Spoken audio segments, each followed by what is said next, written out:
Well. Ladies and gentlemen, I believe we are now live. This is another episode of Around the Point here live on YouTube.com.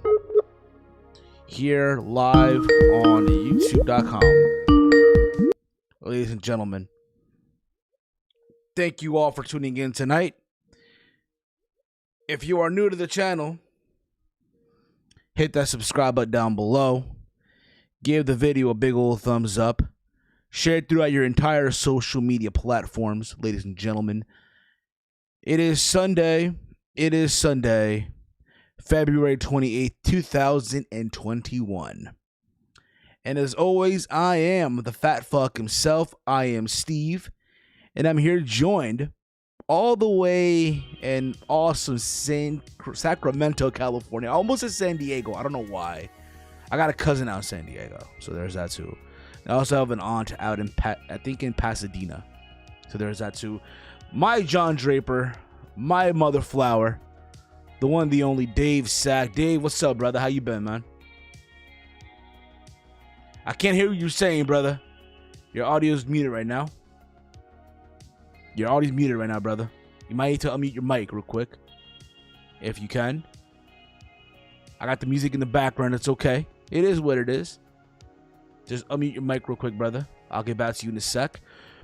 But I hope all of you are having a wonderful Sunday and all that fun stuff. Hope your weekend was great. February's already over, right? I hope all of you got your taxes done. I hope all of you enjoyed the month of February wherever it is that you're at. March is literally around the corner. It's about to get warm, if you will. Depends how you view the month of March. Like here in the Northeast, it's still cold. So yeah, you better still wear that hoodie. You still better wear, the sweatpants, what have you, the jacket. It's still not warm weather yet. The snow here, though, is practically gone. Dave, you still there, brother? I can't hear you, bro. I cannot hear you. You might want to check your audio settings, brother. You might want to check your audio settings. Check your microphone if it's not muted. Check if in your computer settings if you can. I'll get him on in a bit. I'm trying to get Dave on the show as well. Okay. So in the meantime, if you will, in the meantime of things, Canelo is the GOAT. Yo, YOLO Steve, what up? Yeah, I guess so for now. I'm waiting for Dave to come on. Okay, I'm waiting for Dave Sack to get on the show. And once he does, we'll begin all the festivities. By the way, I hope you guys can hear me, by the way. Let me know if you guys can hear me. Let me know. All right. I would have that, if you will. Also, one more thing I want to say before I continue going forward with the show. Yes, this week, there was no episode of Steve's Kitchen. I do plan on resuming things this upcoming weekend. I have no idea what I'm going to make yet. That is the thing, though. I have no clue what I'm making yet. My oven, for whatever reason, is not working right now. So there's that. It sucks, but I'll try to get that sorted out hopefully this week or so. Dave is trying to call me back now. Hopefully his shit gets together now, I hope. Are you there, Dave? Yeah, I think so. There you go. Now I hear you, Dave. Now I hear you. Now I hear that awesome mother flower all the way in beautiful California. Yeah. The one, the only Dave Sack. Dave, how you been, bro? I've been all right. Sorry about the technical difficulties. I am in the process. I'm gonna have to replace this freaking laptop. It's slow and all sorts of shit. I didn't know you had family out here. Yeah, I do, bro. Actually, I have family in California. I do. I have an aunt. Oh. I have an aunt out there in Pasadena. Fun little fact, I have not seen my aunt in years, by the way. As soon as this pandemic's over, you never know. That might No. In the sense of I haven't seen them in years. And, like, the last time I saw them, my aunt and uncle, by the way, on my dad's side. Okay. They came here to Jersey when I was 4. Yeah. They came to visit, if you will. Like it was like a family gathering, and they just so happened to come to visit. Okay. And they were here for that weekend, and then they stayed at the house, if you will, right? They slept in my parents' bed. I know at the time my parents were so giving, if you will. Oh, okay. I was like, what? They all shared the bed, you know? No. Like, I guess my mom and dad didn't believe in family going to a hotel or shit like that. So they took the couch. They took at the time we had the couch that turned into a bed, if you will. So we had that going on. But I guess I can now do a proper introduction. Ladies and gentlemen, I know you listen, there's been technical difficulties trying to get Dave onto the show and all that stuff. So bear with us as we're doing the show, okay? New introduction. Ladies and gentlemen, this is another installment of Around the Point, live on YouTube.com. I want to thank all of you tonight for tuning in. It is February 28th, 2021. It is approximately right now 10:40 p.m. here on the Northeast. I believe where Dave is at in Sacramento, California. It is 7:40 p.m. I believe. That's right. Spot on. Spot on. Yeah, exactly. Spot the fuck on. As you already know, I am Steve. I'm here joined by my John Draper, the one, the only, all the way in Sacramento, California. Dave, how you been? I'm all right. Hey, I wanted to throw something out there real quick. I know these next couple weeks is going to be crazy because we got Revolution coming up, right? Yes. And then it's like Revolution, then I think there's another event, and then the week after that we have Fastlane. So it's like 3 straight weeks of pay-per-views. Yes. What am I missing in between Revolution? That's basically it. I mean, use Revolution this coming Sunday, by the way. Yeah, that's what I'm saying. This next Sunday is Revolution. Yes. And then after that, I think it's Fastlane. I could just be like wrong the very next week or 2 weeks from then. I think it's 2 weeks from then. I think it's March 20 something or March 12th, one or the other. Okay. We'll keep everyone posted. But it's funny that you mentioned Fastlane right now, because I'm saying this right now to everyone. Okay, I'm saying this to everyone right now. Yes, there will be a contest giveaway for AEW Revolution. I'm sorry, Revolution. Okay, There will be a contest giveaway. Dave, you're chewing like a sailor right now, bro. I'm sorry, man. I got these gummies. What is fruit snacks? Okay, it is what it is. So there will be a contest giveaway for Revolution. However, this time, listen, it's the first of the month. The rent's due. My car payment's due. Okay? My car payment's due. My phone bill's due. The internet bill's due. So this time, what's going to happen is this. We're going to go live this Friday for an episode of Around the Point because, listen, my weekend as it is crazy, okay? Unless things change, I'll keep you posted. But the plan is to go live this Friday with the predictions. You know what, man? I was gonna. That is the plan. I brought it up, and I was thinking. Now, hear me out. Let me just finish, Dave. Let me just finish. Okay. All right. Okay. So the plan is this: on Twitter, I am going to post a tweet. I'm going to post a tweet Thursday because I want Dynamite to at least happen first. Because when is it the go home show? Okay. On Thursday, I'm going to post a tweet. Predictions for AEW Revolution. On that tweet, you will post your predictions. The first person to get everything correct will win a prize. Now, again, this time, because I mentioned before, things are being due, there will not be a cash prize. However, if you win, what's going to happen is this. I will purchase the winner a t-shirt from Shop AEW. T-shirt. Now don't tell me, oh, I want to get a jacket or I want to get the hoodie. No.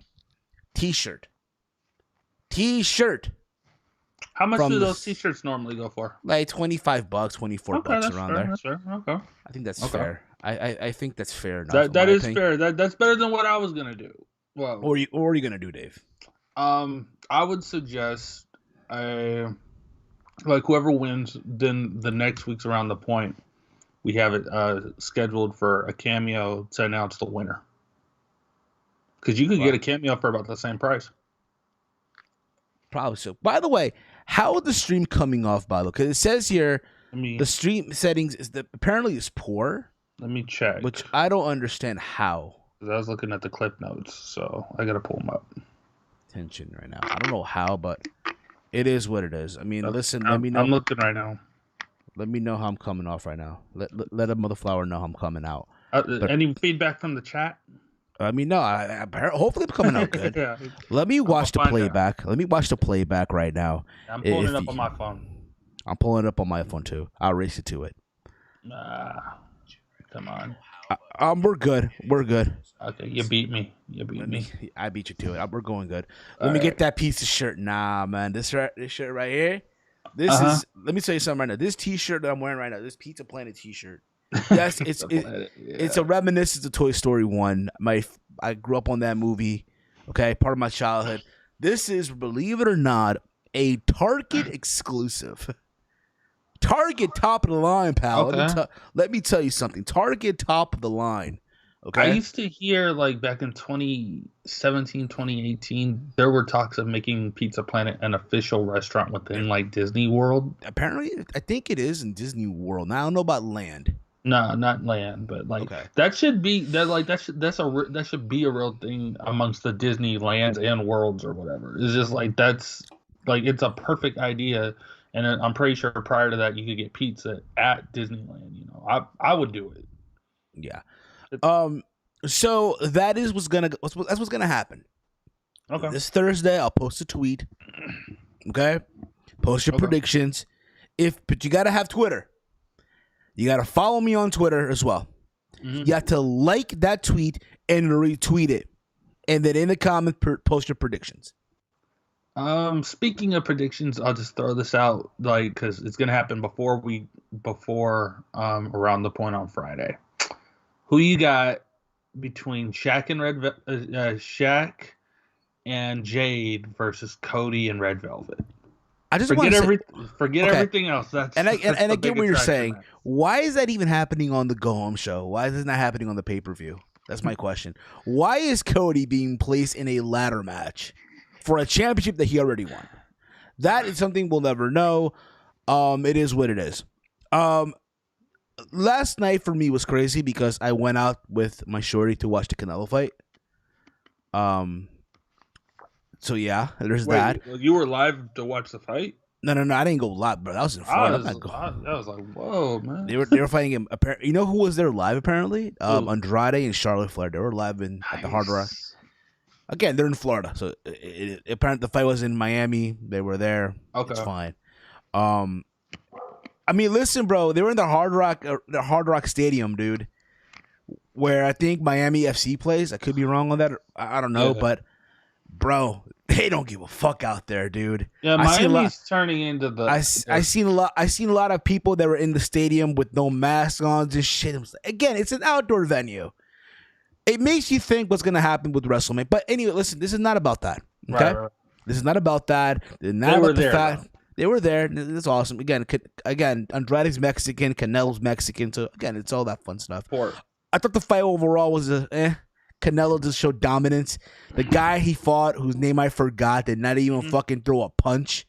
You know what's sad, dude? So for every boxing fight, right, they play the national anthem before every single fight. So the guy that Canelo fought was from Turkey, right? Oh god, yeah. And usually before every fight, they played the respective national anthem of each fighter, and then the U.S. national anthem. So, again, the zone is relying so much on Canelo Alvarez, and I guess if you want to throw Anthony Joshua in there too. Okay. Okay. So, this was a pro Canelo show. Okay. So, and it's funny because they want people to ride for the Turkish national anthem, and mind you, no. But what the gods to me, they play just an audio. But for the Mexican one, let's bring somebody out there to perform the national anthem live. You mean to tell me you couldn't find someone who's from Turkey that lives in the States to sing the national anthem from Turkey? You couldn't fly some. I'm just saying, bro. That to me was like, wow, bro. It's disrespectful. Then you had J Balvin perform a concert for Canelo Alvarez, which was like, wow. And then the fight happened. 3 rounds, it was over. It's like, in my opinion, like if you can't get both parties the proper introduction, if both parties can't get a live performance to do the national anthem, then you're better off doing 2 pre-recordings. They should have. They should have done that. But again, bro, you gotta understand though, bro. For the zone, it's pro Canelo. Exactly. It's that was very biased. Is there an airplane in your area, bro? I have my window. Yeah, I have my window open. You might want to close that down, brother. Let me take care of that real quick. Yeah, you might want to close that down, brother. I'm just saying. Anyway, there's so much to get into this week, believe it or not. My week was fun working. I went back to work finally. It felt great. Also, during the day or during the week, I got to listen to 2 of my favorite podcasters currently right now in the game. So I listened to Chris Van Vliet's interview with the Solomonster, Jason Solomon. So you guys know me. I am a pro Solomonster. He's awesome. I love Jason Solomon. That dude is amazing. I met him twice. Awesome dude. Arguably one of the reasons why I am doing Around the Point. And it's just so much humbling from that episode. It's like it's the ass kicking I really needed with Around the Point. Because I'll be honest with you guys, okay? I've been slacking on a lot of shit with the podcast. I've been slacking. Okay? I really, really have been, and that's been my issue again.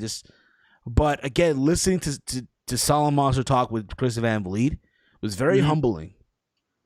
And if you are again a YouTuber or someone that wants to do podcasting, wants to do YouTubing and all that stuff, I suggest you guys give that a listen.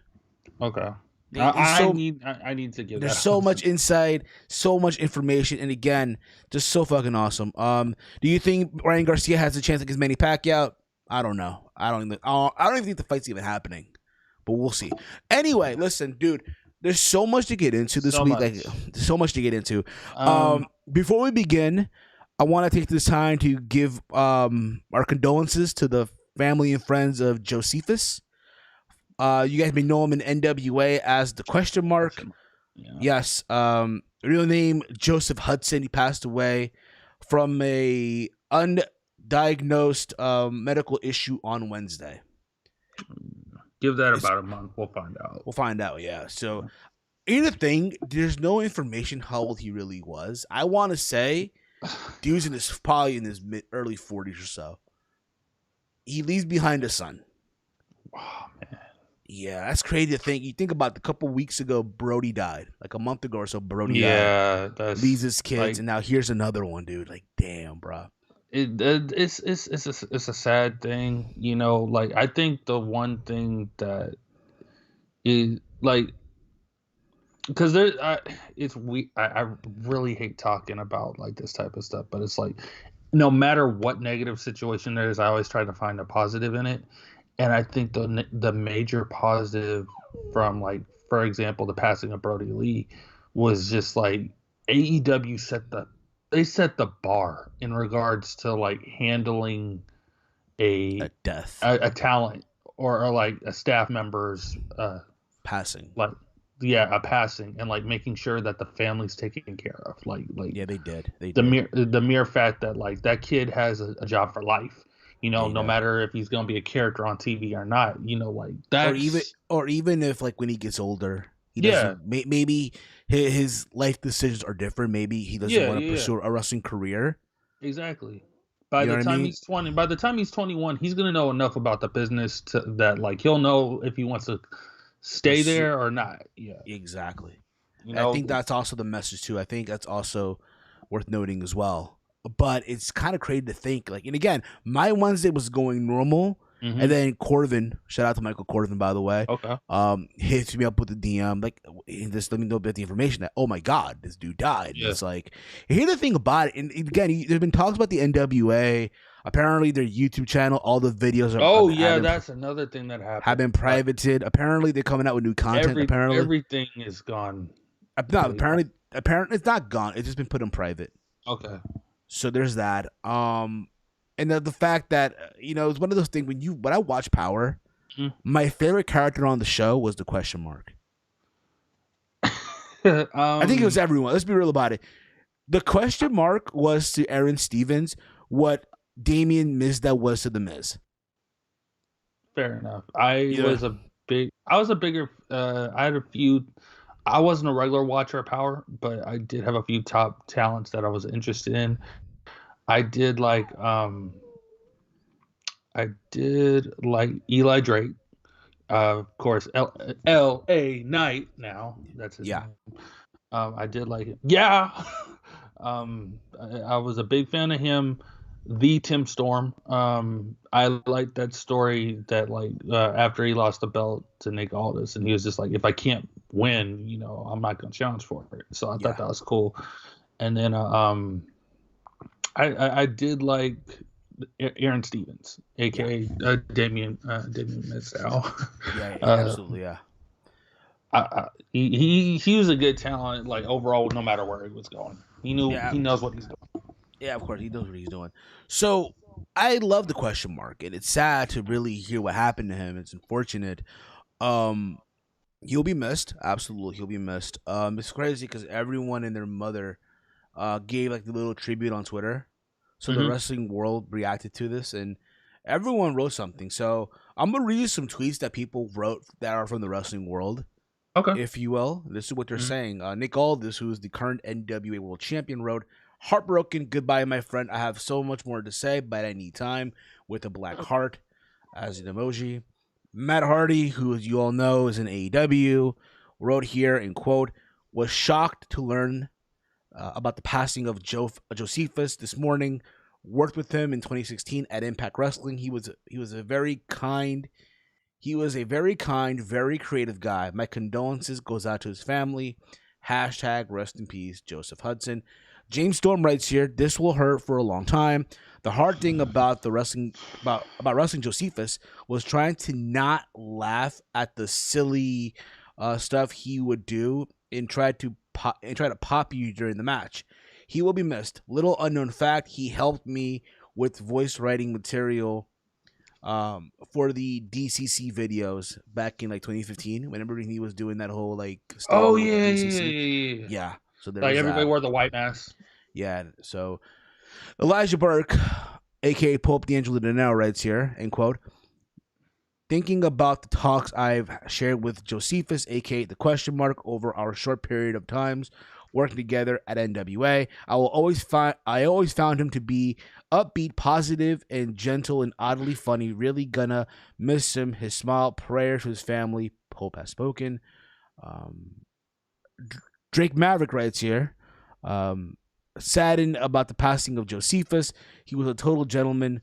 Thoughts are with his close friends and family."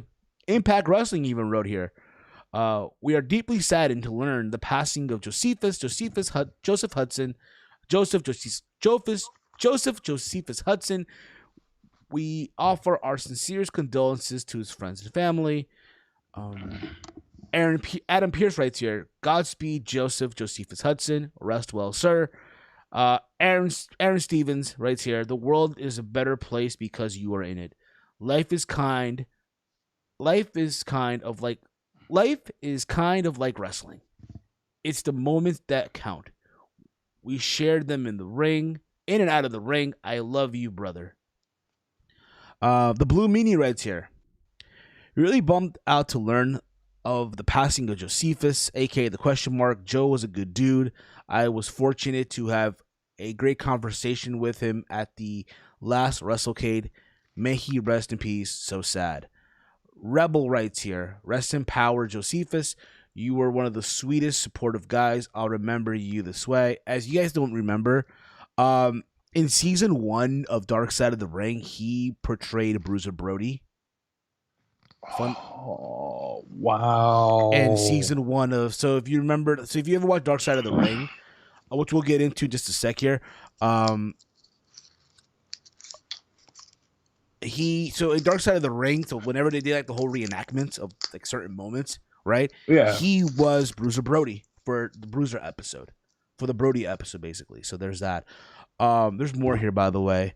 Marty Bell writes, "You're very sad to hear about the passing of Jocephus. I met him years ago before we worked together at NWA.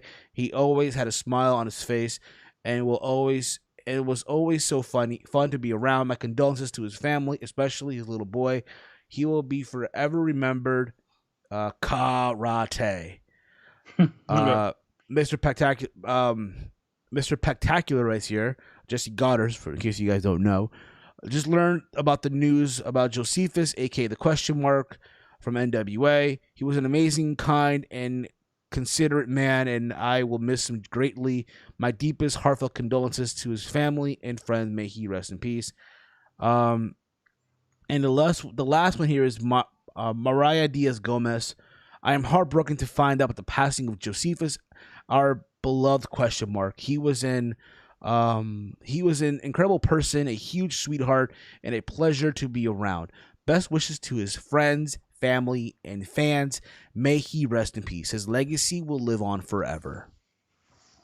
So a lot of people were affected by it. And again, it's one of those things. It's sad to hear.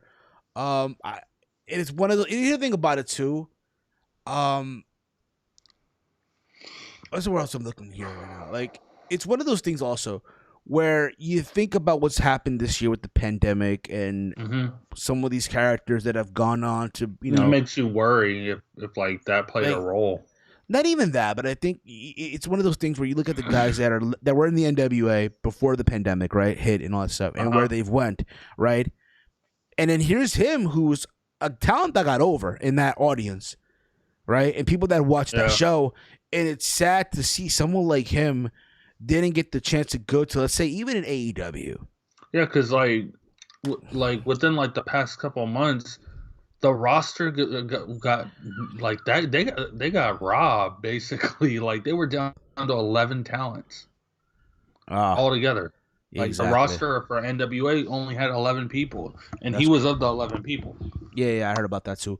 So again, our condolences for the people here at Around the Point. And Godspeed. Godspeed, man.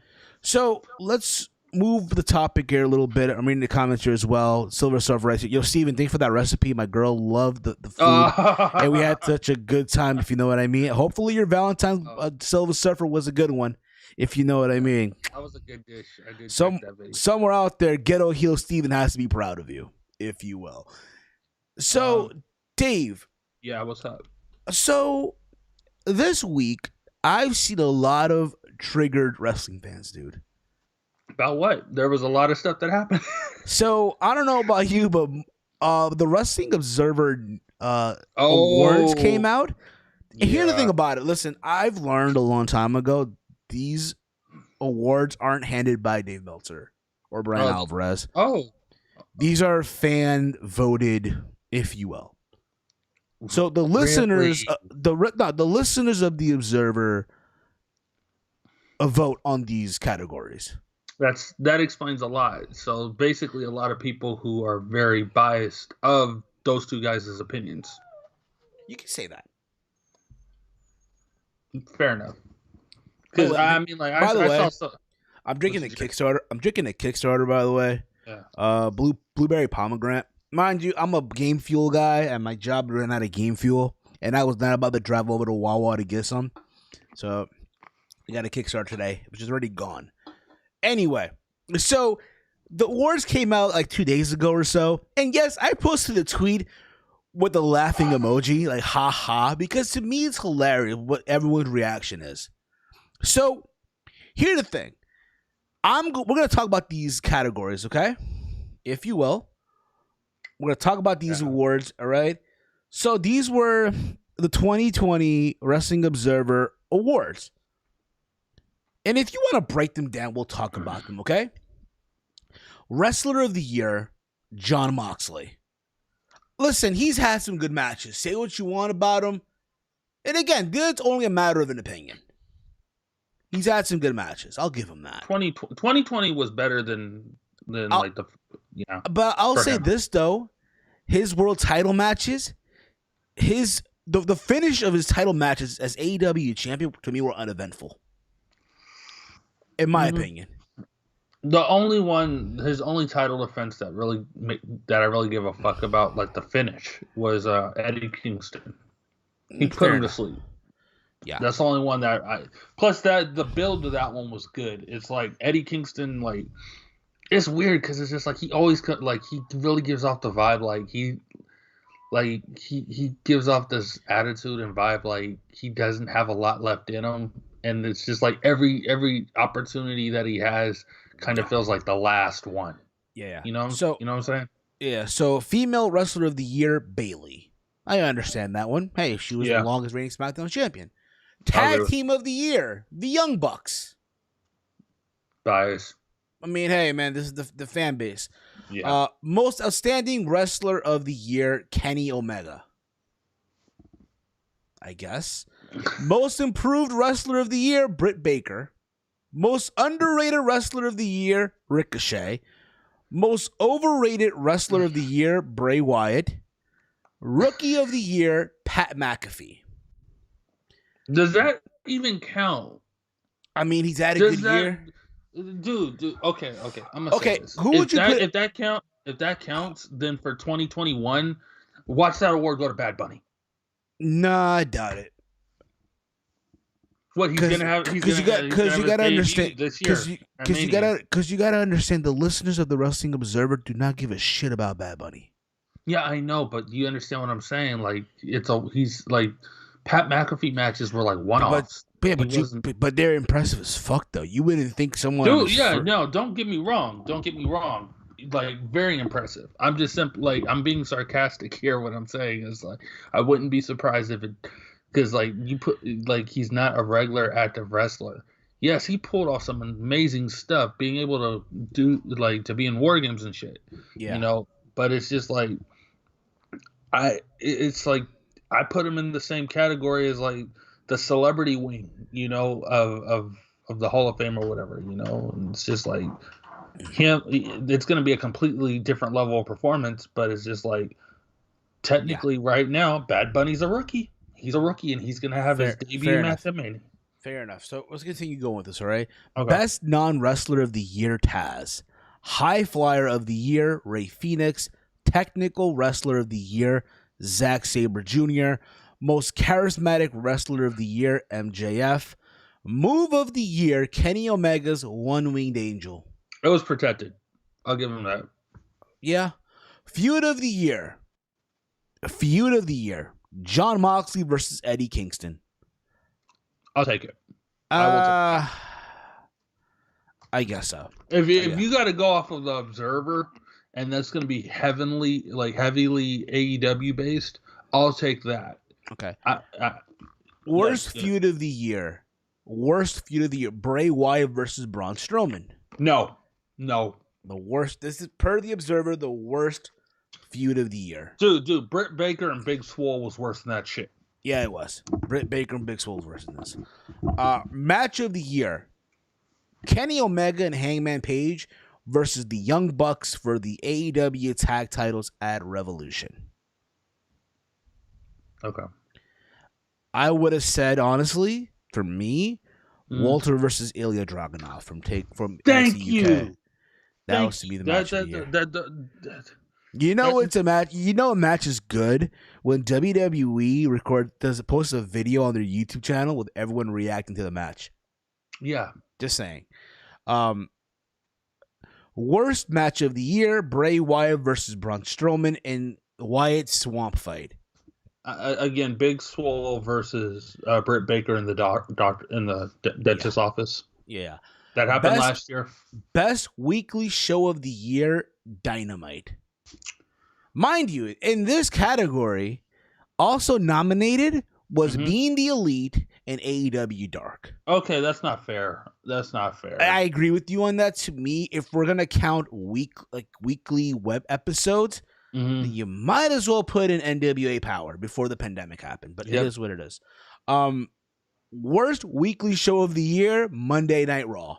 Couldn't agree more. Promoter of the year, Tony Khan. I'll agree, yes, to some extent, but it is what it is.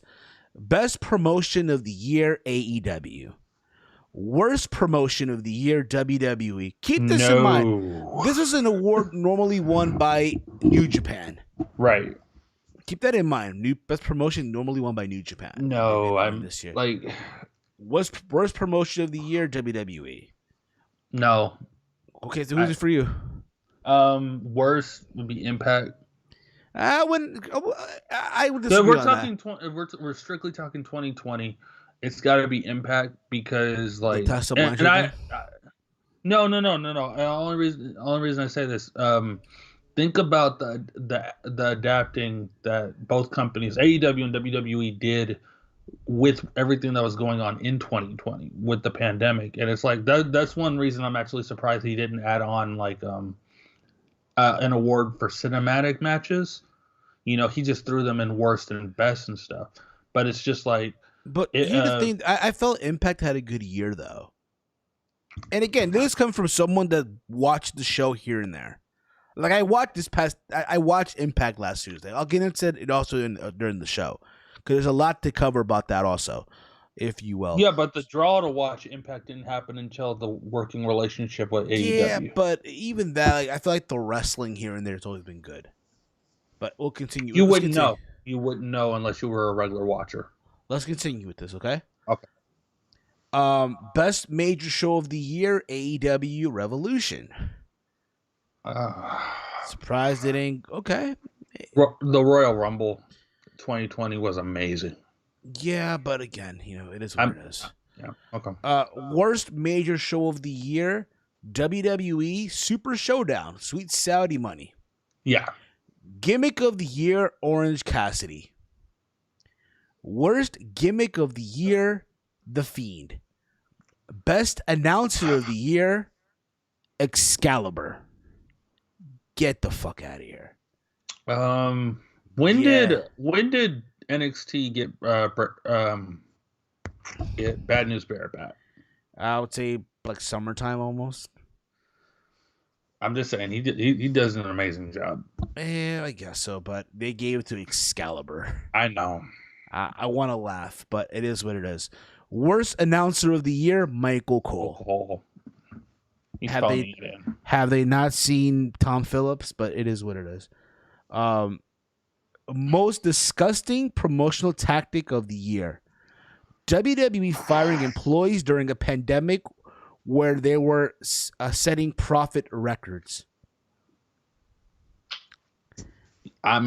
To be fair, in this category as well was Sammy Guevara versus Matt Hardy, where the bump happened, right? Where Matt Hardy fell off the top of the fucking scaffold, landed head first, and AEW allowed the match to continue. So it's in this category too. In that category? Did they have WWE's treatment of Thea Trinidad? No. I guess you put that would have. I guess you put that in this. I guess you put during this category of firing employee during a pandemic. Okay. To be fair, if I can pick another one, and I'm not trying to be a dick when I say this. Okay. GCW, Game Changer Wrestling, for holding a collective show in Indianapolis in October, and this is like a weekend full of events where people ended up catching COVID. Yeah, I remember hearing about that. So so for all the talks of WWE and these empty shows, just saying, but you know, it is what it is. Okay. Best on interviews, Eddie Kingston. Best documentary of the year, Dark Side of the Ring. That I can agree with. And listen, wait, hold on, because something else dropped during they did chapter. What was that? The Last Ride that dropped in 2020. I know. Are you officially retired from going to WrestleMania? I don't know, bro. I have no idea. It's up in the air right now. Maybe next year or so, but right now I'm watching Mania from home. But anyway, here's the thing about this, okay? and I want people to understand this. This is what all this has in common. It's a matter of an opinion. And you won't believe how many people on Twitter I've seen get so upset about this shit. Every single year, people get upset about this. Mm-hmm. It's an opinion. It's a fucking... Now, mind you... Voted opinion, but it's... Voted by the listeners of the Observer. This is not a Dave Meltzer choosing. This is not a Bryan Alvarez choosing. Again, listen, I am not someone that's subscribed to the Observer. I'm not. Right. But okay? That's the whole thing. It's being voted on basically by everybody who drinks their Kool-Aid. I got friends, fellow podcasters that I'm cool with, that are subscribed to the Observer, and that's fine. It is what it is. I think the message is simple, okay? We're not always going to agree. We're not always going to agree on everything at the end of the fucking day. But you got to respect their opinion. End of the day. I'll give you this example, okay? And keep this in mind, all right? All these podcasters, all these journalists, for example, Sean Ross Sapp. And again, I don't like to talk about this person because he has to be blocked on Twitter. Okay? For shit that happened years ago. Okay? And again, maybe you will... And again, I said the story... I've told the story before, but I'll say it again anyway. So, this was back in like 2019... And I guess someone posted on Twitter, a friend of mine, her name is Valena, right? Her name is Valena. She posted on Twitter about Bryan Satin and Sean Ross Sapp. And again, I was stoned. 9 times out of 10, when I go on Twitter and I reply to shit, I'm stoned, okay? So I posted like, yo, they're both dorks to me. And again, this was at a time where I was just throwing out the word dork. Now, mind you, again, those that know me and those that listen to the show, when I throw the word dork, you know I say it with love. I don't mean it in a negative way. Okay? They didn't know that. They didn't know at the time, but yeah. So, mind you, it's Mother's Day. I'm just minding my business. And he hits me up with a DM. And by the way, Sean Ross Sapp is the owner of Fightful.com, by the way. And he hits me up. Oh, so what's this? You follow me, but you're calling me a dork. And I had to explain to him what's going on.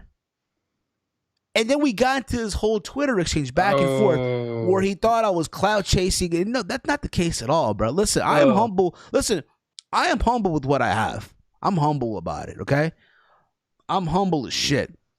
All you people that are tuned in right now, I thank you guys for making this possible. I'm humble as shit. But I get that at that time, and keep this in mind, I haven't mentioned him since, and he has me blocked. And that's fine. That's just choosing. But again, I wish the dude nothing but success. I really, really do. I mean that. But the bottom line is, we're not always going to agree with shit. And that's the problem. I think a lot of people just want to be right all the fucking time. Yeah, that's exactly what the problem is. They want that validation. People they have it cemented on their head that I'm right. And you're to wrong. The degree that I'm right, you're wrong. But they keep forgetting not everybody's going to think like you, so. Absolutely. That's the problem too. I think people don't seem to understand that. Speaking of Twitter, real quick, I just wanted to throw this out there. I guess one of the number one things trending right now is Trump 2024. Apparently he is, yeah. We'll see what happens. I doubt it. Listen, I don't really want to get into that. I don't want to get into it, but I don't want to get into it either. But hey, man, will he even be alive by then? I don't know. Anyway, listen, I don't know, but listen. Whatever. There's a lot, and again, it's just how we take shit, is our reaction to things. And listen, I've seen some podcasts, I've seen some YouTubers react silly to shit for no reason whatsoever. I'll give you this example, okay? And again, by no means am I throwing shade or I'm being disrespectful, okay? I'm just voicing my opinion on something, okay? I feel like I have the platform to do so, okay? And I mean this with respect. So, a couple of days ago, JD from NY, right? JD from New York. I listened to a show, the host of Off the Script. Good guy. I met him before, all right? He has his new intro on his channel. This new intro and shit. And one thing that he does, and I do it too, whenever we go live, we'll play a music, right? Like early today, the beginning of the stream, I was playing some. I was playing this. You won't be able to hear it because, again, for whatever reason, on this Mac desktop, I'm not able to have that whole connection where you can listen to what I'm playing right now. But if you go on the playback, I was playing this, right? In the playback, I was bumping to this, right? If you will, right? Yeah. I was playing this in the background, okay? And usually we'll do that to get the stream started. We'll play music and I have in the bottom stream starts, shortly, stand by, right? Mm-hmm. And usually this will go like 20 minutes or so or 15 minutes, but in that time frame, we're getting our shit ready. And I guess some guy commented like, oh, this isn't fair. We've got to wait 20 minutes for this, what have you, right? And one thing about JD that he does, and I noticed this about him, he will react to shit real quick, especially the troll accounts, where he will go, oh, what kind of an asshole are you? You don't even have like enough followers to even respond to me. Who the fuck do you think you are? But that's the thing about it. Like, bruh, we should not let the small things get to you. And again, I'm not, by no means I'm not calling anybody out. I'm not. I'm just voicing my opinion at the end of the day. You got every right to do that. This morning I found a quote on Twitter that John Cena he posted, and it was something about a waste of time. And I'm trying to pull it up, but basically he was just saying like let them have their moment. Like let them have their moment. Don't waste your time feeding into that, because that's exactly what it is, a waste of time. Yeah. So there's that. I mean, yeah, and I agree with you on that 100%. So that was the thing. Again, we're not always going to agree. There's going to be moments where we'll disagree on shit. Doesn't mean I hate you for it. Doesn't mean I think you're a bad person for it. Like, there's 9 times out of 10 that me, Dave, or Chase, or Mike, or even Walter, whenever he's on, we don't always agree on shit. You know how many people disagree with my opinion about the Dark Order? You know how many people think I'm a fuck, and it's just like because I state my opinion, I'm a fucking asshole for it.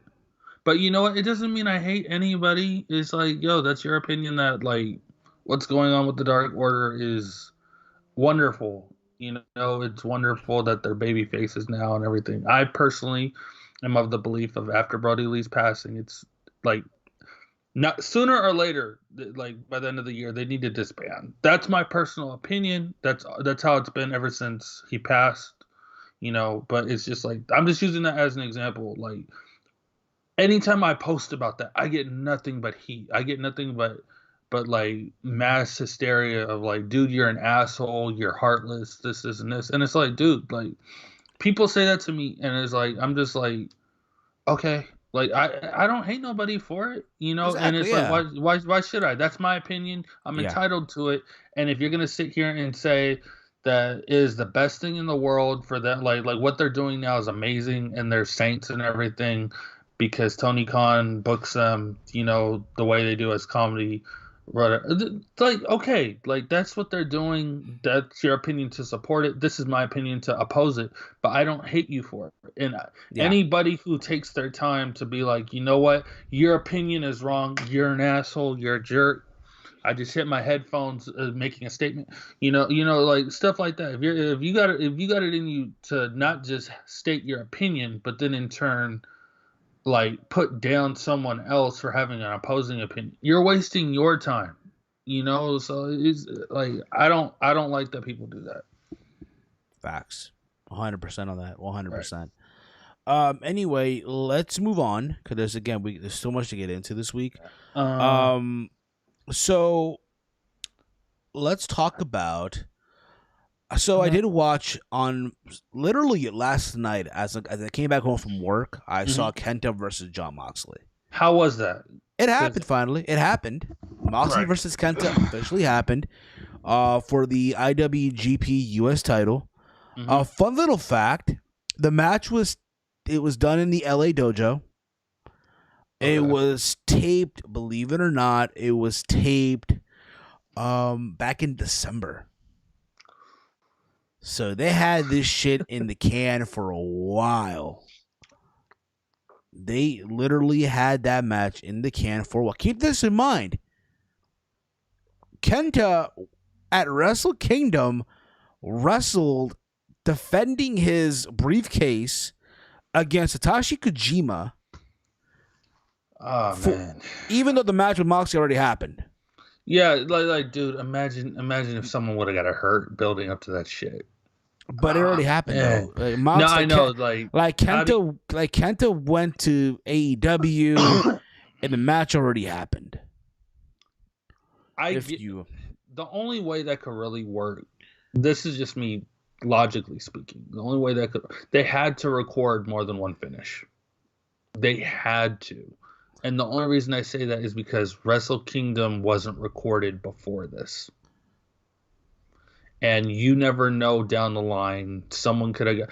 Imagine if Moxley was injured, like if he would have got injured a week before said match. Like a legit injury where he would have had to vacate it. I guess, but that's what happened though. So I thought the match overall I thought it was a good match. Okay. Again, nothing crazy. My only wish, I think, is the obvious that this was in front of a crowd in Japan. Whether it be Korakuen Hall, whether it be Ryogoko Sumo Hall, what have you, not even Tokyo Dome at this point in juncture, right? But one of these like crowds in Japan. That's my only wish. Granted, we're in a pandemic, so even in Japan, there wouldn't be any like noise. There'd be just clapping and shit. But even that, I'll take. But I thought overall it was a fun little match. It didn't really go long. It's like 15-minute, like 14-minute match almost. Yeah. Where they wrestled in an empty dojo. They were no piped in noise. You had Kevin Kelly, Rocky Romero, and Alexander Kozlov. Commentary. Those are the two guys from the Forever Hooligans. Yeah, did the commentary for this shit. Okay. And here's the thing about it. I thought the commentary was okay for what it was worth. There's a moment where Moxley's laying on a table and Kenta does an elbow drop from the top rope onto the outside, then does a stomp for a near fall. The ending of the match, you have Kenta on his knees, flipping off Moxley, just screaming, "Fuck you." Fuck you. Okay. Or where's Moxley? Where this whole time, right? Leading up to this match is anticipated, right? Yeah. And Moxley hits not one but two paradigm shit. I'm sorry, Blade Runners.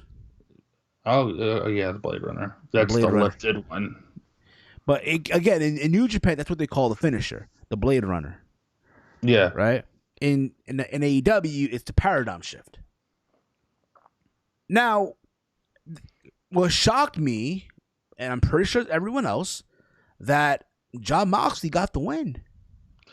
Yeah, that's Jon Moxley got the win here. I understand the popularity of that choice, and I understand like wanting to keep a working relationship between the North American audience and New Japan, doing an expansion, especially you know what? I think I understand why they went with that decision, especially with what just got announced today. Yeah, that's what happened. So yeah. Here's the thing about it, okay? We'll get into it all. We'll get into it also in a bit. Okay. So there's that. Moxley wins, and I'll also keep this in mind too.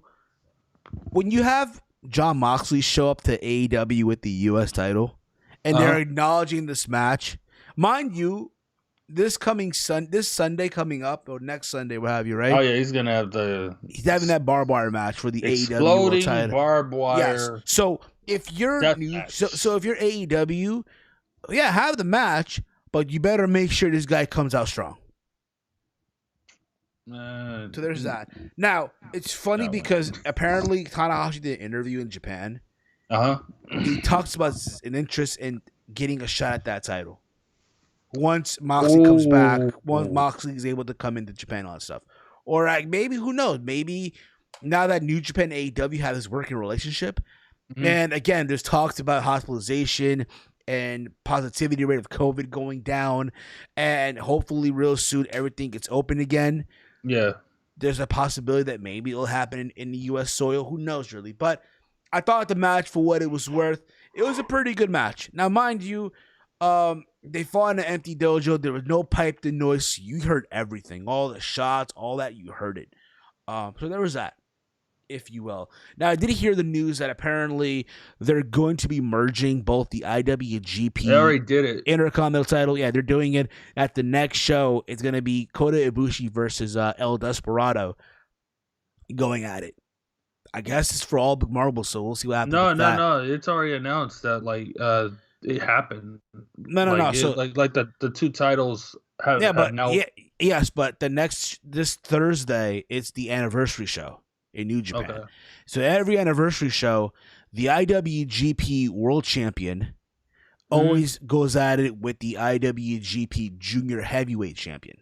So in this case, it's gonna be Kota Ibushi versus El Desperado. El Desperado, who recently won the title last night at the NJPW Castle Attack show. Who's which faction is El Desperado? He's from Suzuki-gun. Okay. So there's that. I mean, it should be a fun match. And there's talks of all the title being online, so we'll see about that also. Anyway, let's move on. So, I did want to say real quick, because we're talking the merging of the titles, and it's the last day of February, last day of Black History Month. Big shout out to MVP, the first IWGP Intercontinental Champion. There you go. Anyway, let's move on, Eric. I want to get some rapid fire, and I want to be out of here. Let's do it. Before I want to get that 90-minute mark. We're almost at. We're at an hour mark now, so let's try to knock this shit out the best we can. Okay. So, all right. Let's look at it here. So let me go back to the menu here. If you will. Here. Here we go. Let's see here. Let's see.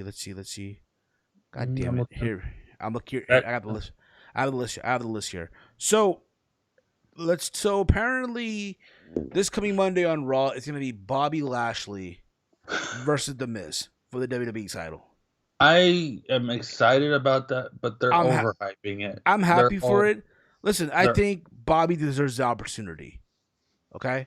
Yeah. I think Bobby deserves the opportunity. Do I think Bobby wins it this Monday? No. I think it's a coincidence because Drew is showing up on Twitter. He's showing up on a Monday. Yeah, he'll be there pissed off. Be there. Yeah. That's what they're saying. He's gonna arrive furious. Pissed off Drew McIntyre. He's gonna confront the Miz, confront Bobby. And I would not be surprised if Drew cost Bobby the match. Yeah, that's what's happening. Now, let's be honest here. Miz is not going into WrestleMania as WWE champion. It's not happening. But there's still Fastlane. I think I said this already on Twitter. I'm gonna say here again. Mm-hmm. Yes, I think, to me, the match you do at Mania is Bobby Lashley versus Drew McIntyre, one-on-one. Now, there's a lot of people that are saying that it should be Bobby's moment. And I agree to that. 100%. Okay? I think Bobby deserves to be WWE champion. No doubt about it, 100%. The way he's been booked has been fucking amazing. Okay? Most definitely. That being said, I believe this. I believe on night one of WrestleMania, the main event is going to be, and we'll get into main events later on when we talk about Beyond. We'll get into that later on, okay? Okay. So, to me, the main event of night one should be Drew versus Bobby Lashley for the WWE title as Lashley going in as WWE champion. Going in as champion. Okay, that makes sense. That should be your main event of night one. It's just a matter of when he wins it. Like, when should he win it? Should it be tomorrow? But at the end of the day, though, here's the thing. Goes into night one, and Drew gets the belt back. And I know it's very unpopular. I know it's like, why we're giving Bobby the short run. Hear me out. Listen. Yeah. I think in this whole process, Drew became the forgotten champion. It's a good champion. Don't get me wrong. It's just unfortunate what happened with the pandemic and it's unfortunate. Okay. However, I do feel like if you're WWE, you want to give Drew his moment that he did not have at 36. And there will be people live for that. There will be people there. Yeah. He's going to have that entrance finally. So if you're WWE, there's two ways you can go about this. You can let him have his WrestleMania moment with the entrance, right? Defending, getting a shot at the title in front of a crowd where he wins or he loses.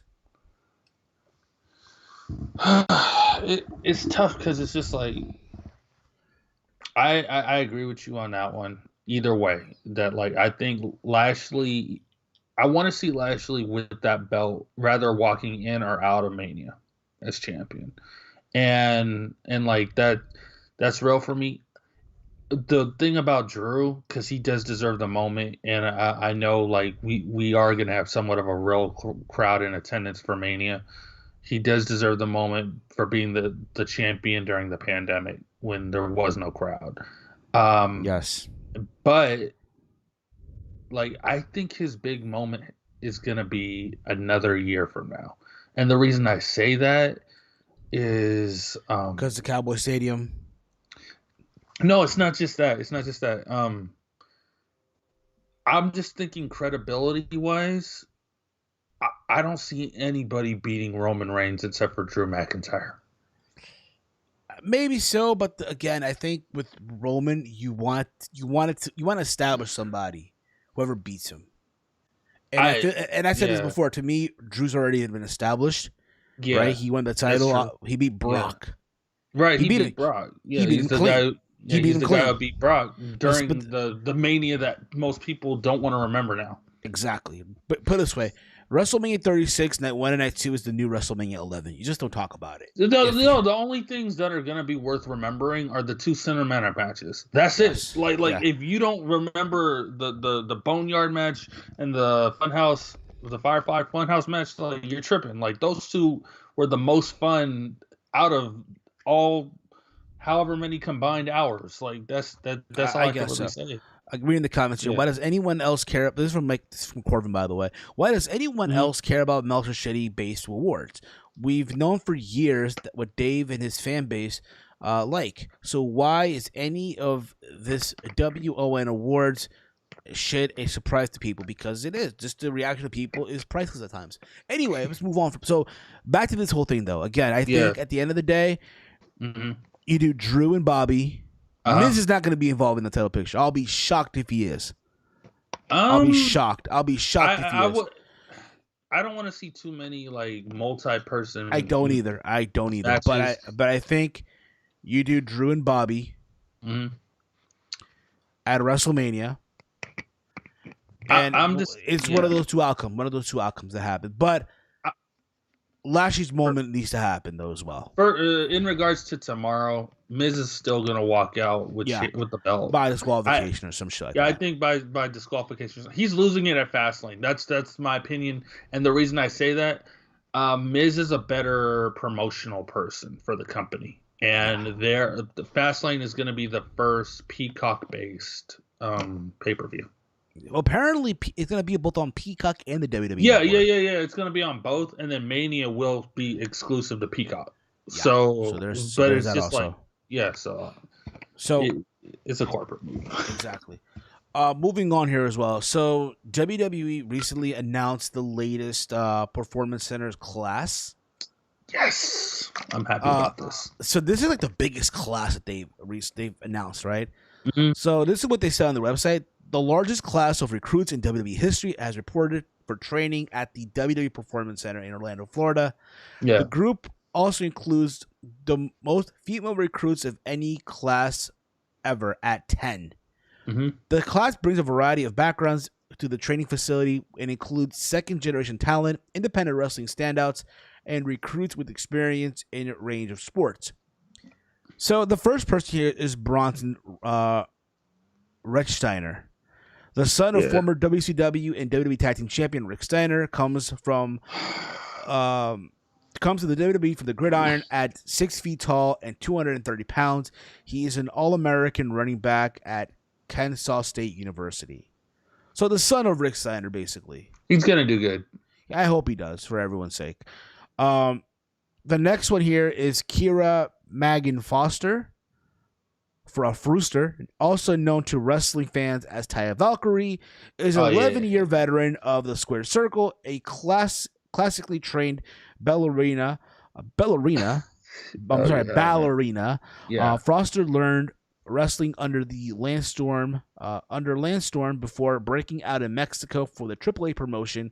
She also competed around the world since. Sean Riker, who recently debuted on NXT television as LA Knight, is a former NWA television champion and has competed against Drew McIntyre, John Morrison, and Jeff Hardy. Angela Arnold trained for the Squared Circle under WWE Hall of Famer Booker T, competing as AQA. She's in action for Booker T's reality wrestling promotion as well as Shimmer. Okay. Here's one they've been mentioning on Twitter the last couple of weeks. Parker Bordeaux. I'm sure you've seen the photos, bro. Oh, the Brock boy. The Brock boy, yes. He looks exactly like Brock Lesnar. All I'm saying, bro, give that dude. Let this baby dude pass. Brock. I want to see this guy pass 3 drug tests, bro. Anyway. You know what? I'm gonna laugh so hard if he flops. Only because I don't want to see him flop, but I'm gonna laugh hard because it's just like, do you remember like the early 2000s, like SmackDown, and like there were so many meaty guys. Yeah. Anyway, so like trying to replace Brock. So this is what they're saying. Of Winter Garden, Florida, stands 6'4", weighs 300 pounds. The big man was an offensive lineman for the University of Central Florida and has caught the eye of Paul Heyman on social media. Anthony Henry is a standout competitor from Evolve Wrestling and has competed on WWE Network. He has been in the ring with superstars like the Street Profits, the current NXT Tag Team Champions Oney Lorcan, Danny Burch, Nash Carter of MSK, and Roderick Strong. Chance Barrow, better known to fans as Harlem Bravado, familiar name, is a veteran of the independent scene. The North Carolina native has found success as a singles and tag team competitor. It made his way to Japan to compete for Pro Wrestling Noah. Teresa Serrano competing as Zoe Stark, debuted on for NXT in the first ever Women's Dusty Rhodes Tag Team Classic. I will talk about her later. Intense in-ring style has made her a standout for the Black and Gold brand in short order. Chris Brigham is a Massachusetts native with a 6-year of experience in the ring under the name Christian Casanova. I've heard about that. I've heard about him before. Okay. Priscilla Kelly, now now going by Gigi Dolan, competed in the 2018 Mae Classic and returned to WWE for the first time ever. For the first ever Women's Dusty Rhodes Tag Team Classic NXT. She's also the ex-wife of Trevor, aka Darby Allin. She's also the Tampon Girl, in case you guys don't remember. Yeah. Drew Casper is the brother of Jacob Casper, who joined the WWE PC in October 2020.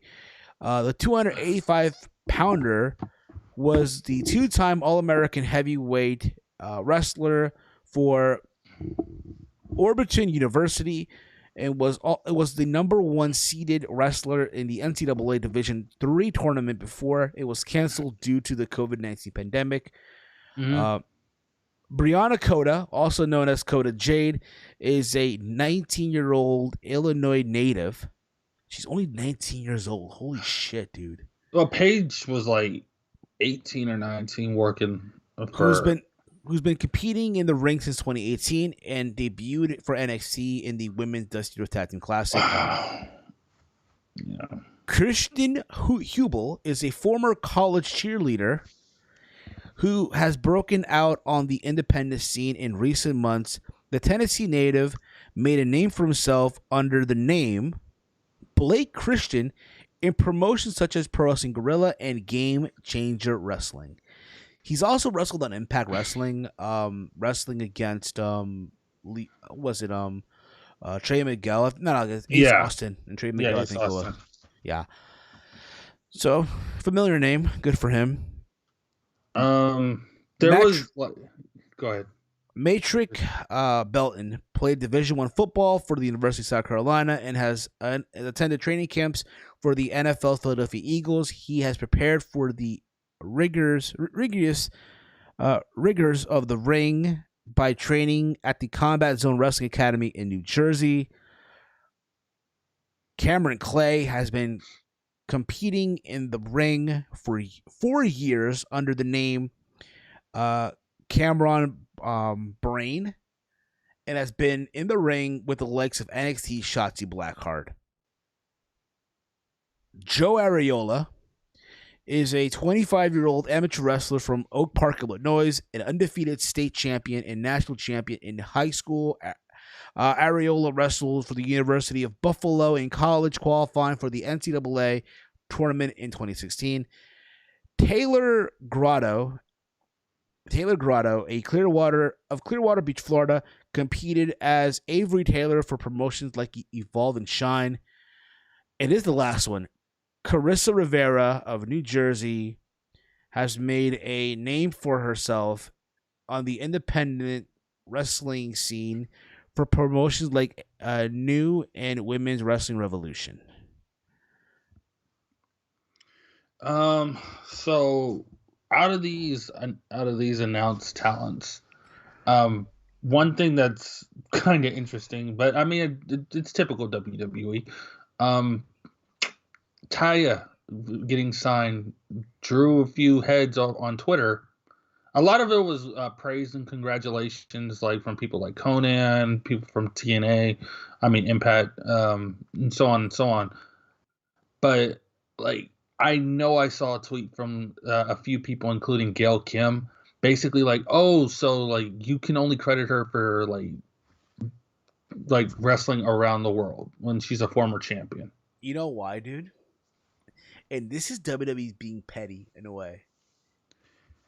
So, I don't know if you noticed, but... Because technically that's the same thing that they're doing with LA Knight. He's a former world champion. But you know why they're doing it, though? Because why? Impact Wrestling now has a working relationship with AEW. And AEW for WWE is enemy number one. Okay. Even though they don't want to admit it, but it is. Yeah, they don't want to admit it. And that's fine. That's fine. I get it. But they should have at least acknowledged the fact that Taya is a what is it, the La Reina de Reinas champion. I mean, they acknowledged her career in AAA, so there's that. Yeah. Okay. What you wanted to say before we continue? Other than that, like maybe we could research this for next week, because this is going to become a regular thing also over the next couple years or whatever. The Rhodes Academy is going to be that's basically the power plant for AEW. That's the performance center. Yeah, that's their performance center. So it's like they have their first class, and so like maybe we need to research like what names they have. Maybe down the road we'll do that. Yeah, down the road. I was just thinking about that while we were doing this. So speaking of AEW, I think it's best that we mention this now because why the fuck not? Well, it's Paul Wight. Well, it's the big show. On the big show. Yeah, so it's funny because this literally that was Monday, right? This was literally like a what's the word? Wake up Monday morning, start the week. Yeah, this was like that wake up on a Wednesday of all fucking things, bro. I wake up to this news, bro. So it's funny because I'm on Twitter. I'm just minding my fucking business, bro. I'm on Twitter just chilling and shit. And the next thing I see from Tony Khan talking about Paul Wight being all elite. And I'm like, what? Now listen. we hear stories in the past of wrestlers being lifers, right, for certain companies, right? Yeah. And you would feel like someone like Big Show, Paul Wight, is a lifer. You would think so, right? Yeah, man, over 20 years. Yes, over 20 years of multiple face and heel turns, like left and right. And he has left WWE to join AEW. Now, he is signing to AEW on a multi-year deal to serve as a commentator for a show that's going to be airing, I think, on Mondays called AEW Dark Evolution. Can we just say it like the AKA Dark Knight 1? Because by itself, Dark is like 3 hours or something. What this is going to serve as a show, I think, for the Performance Center or their take on the Rhodes Academy and I guess talent that we have not seen. Now, listen, I think it's great that Paul Wight was able to get this deal out by AEW. He's gonna wrestle. Yeah, he is. That's fine. He's gonna. I think it's a coincidence that he's gonna show up this Wednesday on the same episode where Shaquille O'Neal is gonna debut. I think that's a coincidence. Now, had they wait this as a surprise, that would have been big for them. Mm-hmm. Now that they announced it, it's like, okay, I know what's happening now. I'll just bring it out. But had they milked this shit, they would have been talking. So there's that. I mean, listen, I think overall, him going there, good on him. I'm not going to shit on it. I'm not. But there's that. I mean, listen, he signed a deal with AEW. He's happy to be there, apparently. What else can I say about this, bro? It's just like even talents within WWE were shocked. Like nobody really saw it coming, and it's just like now there's news coming out that like the Legends Night thing that happened, like his little confrontation with Randy Orton, he was unhappy with how that played out, and so like that could have played an effect. Maybe so, like, yeah. There's talk about that. So it's like I don't know how much of that is true. I know that like that he had his own like ventures outside the company. You know, he did the Big Show on Netflix. You know, that lasted for a little while. I don't know if maybe he did this because out of spite, out of like people off. No. I think maybe it might have had to do with like. Because WWE is now cracking down. Like you'll get fined for any affiliation outside of like what they want you to be affiliated with. Like if you can't do certain interviews anymore. You can't do this and that. And that was earlier this week. Was it this past week or the week before they announced like the suspension fine system? I think it was a while ago. No. But I think it's one of those things right now where maybe that played a big factor in this whole thing. Yeah. But again, I'm not. I know. And he's on a Legends deal. He was on a Legends deal anyways. But it's just like. Now listen, again, I would hope if you're AEW, you use him to expand his knowledge to the young talent that are there. I agree. That will be I hope. That will be I hope they do that, but a part of me says they're not going to do that. Okay, let me just throw this out there. Okay, so far with all the older names that they've had prior to Paul Wight, who like Sting, Taz, Cody, Jake the Snake, not Cody, Jericho. No, people who are basically not wrestling. Okay, Vicky Guerrero. Yeah, look who they're pairing them up with. Okay, like just going off of what we have so far. Who would you? I'm not saying every non-wrestling talent has to be paired with someone, but if he's gonna be legal, if he's gonna be kind of like the advice guy, on screen for someone, who would you want him paired with? Honestly, or like to be like a mentor to? Good question. That's a really good question. I got one, and a lot of people will be like, "What the fuck?" But I got a good one. Let me guess. Will Hobbs, powerhouse. Hobbs. No, because he's good. I like Will Hobbs with Team Taz. Jake Hager. Luchasaurus. I guess so. I'm saying like if they get serious with Jurassic Express, because I mean they kind of really do get serious at times when they push Jungle Boy, but if they wanted to get serious with Luchasaurus, like I could see him like in his corner for one match or something like that, you know. But I think his thing is more so a backstage thing that we see, but I don't know. Yeah, we'll see. We'll see about that.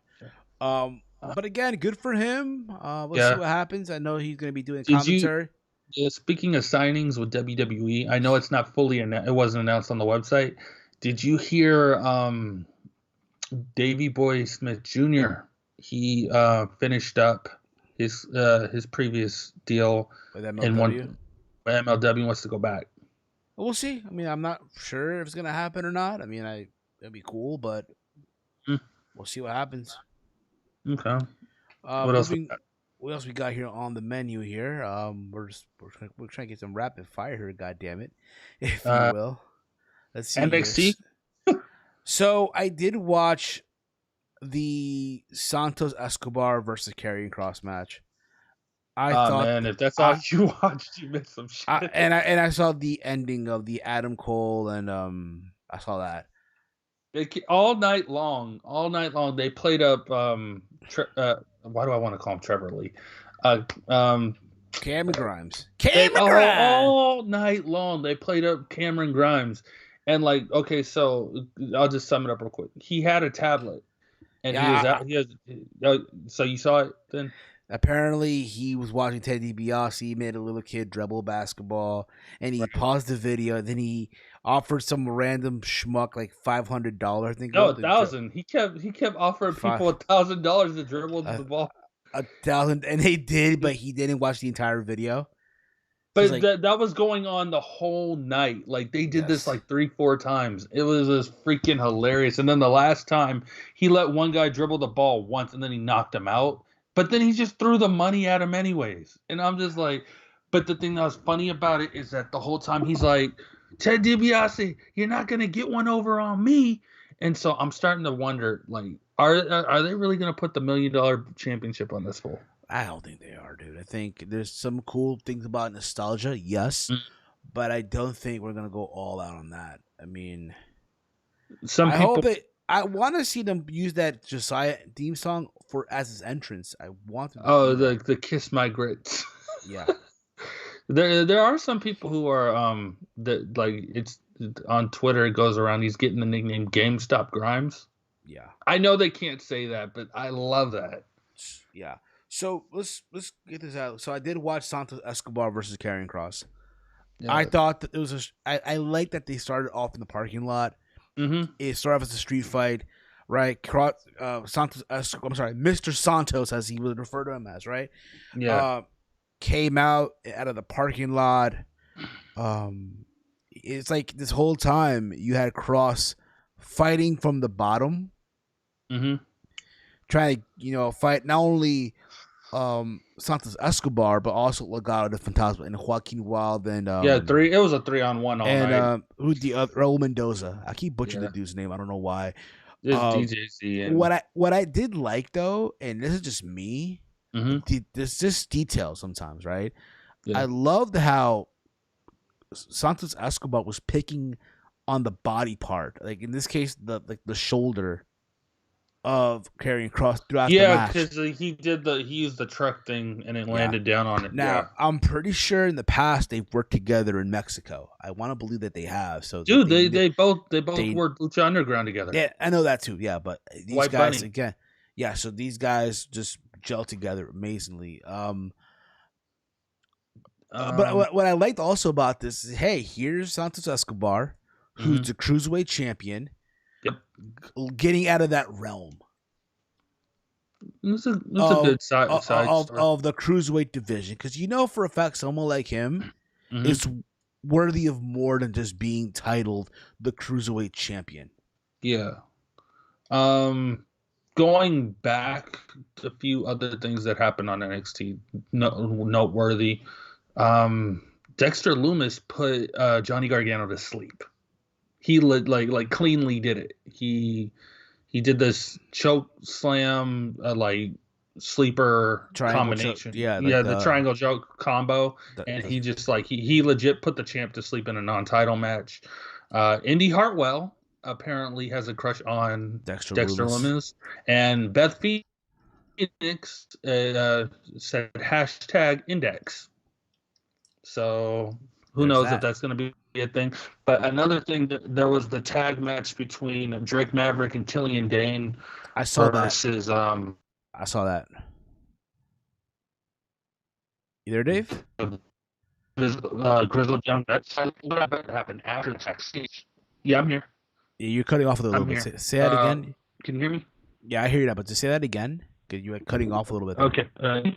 Okay. What I really liked was what happened after the match backstage, and Alexander Wolf showed up, and he looked at him and he was like, "Dude, like you used to be a monster." And Alexander Wolf's with Imperium, but he was reminding him of their days together in what was Insanity.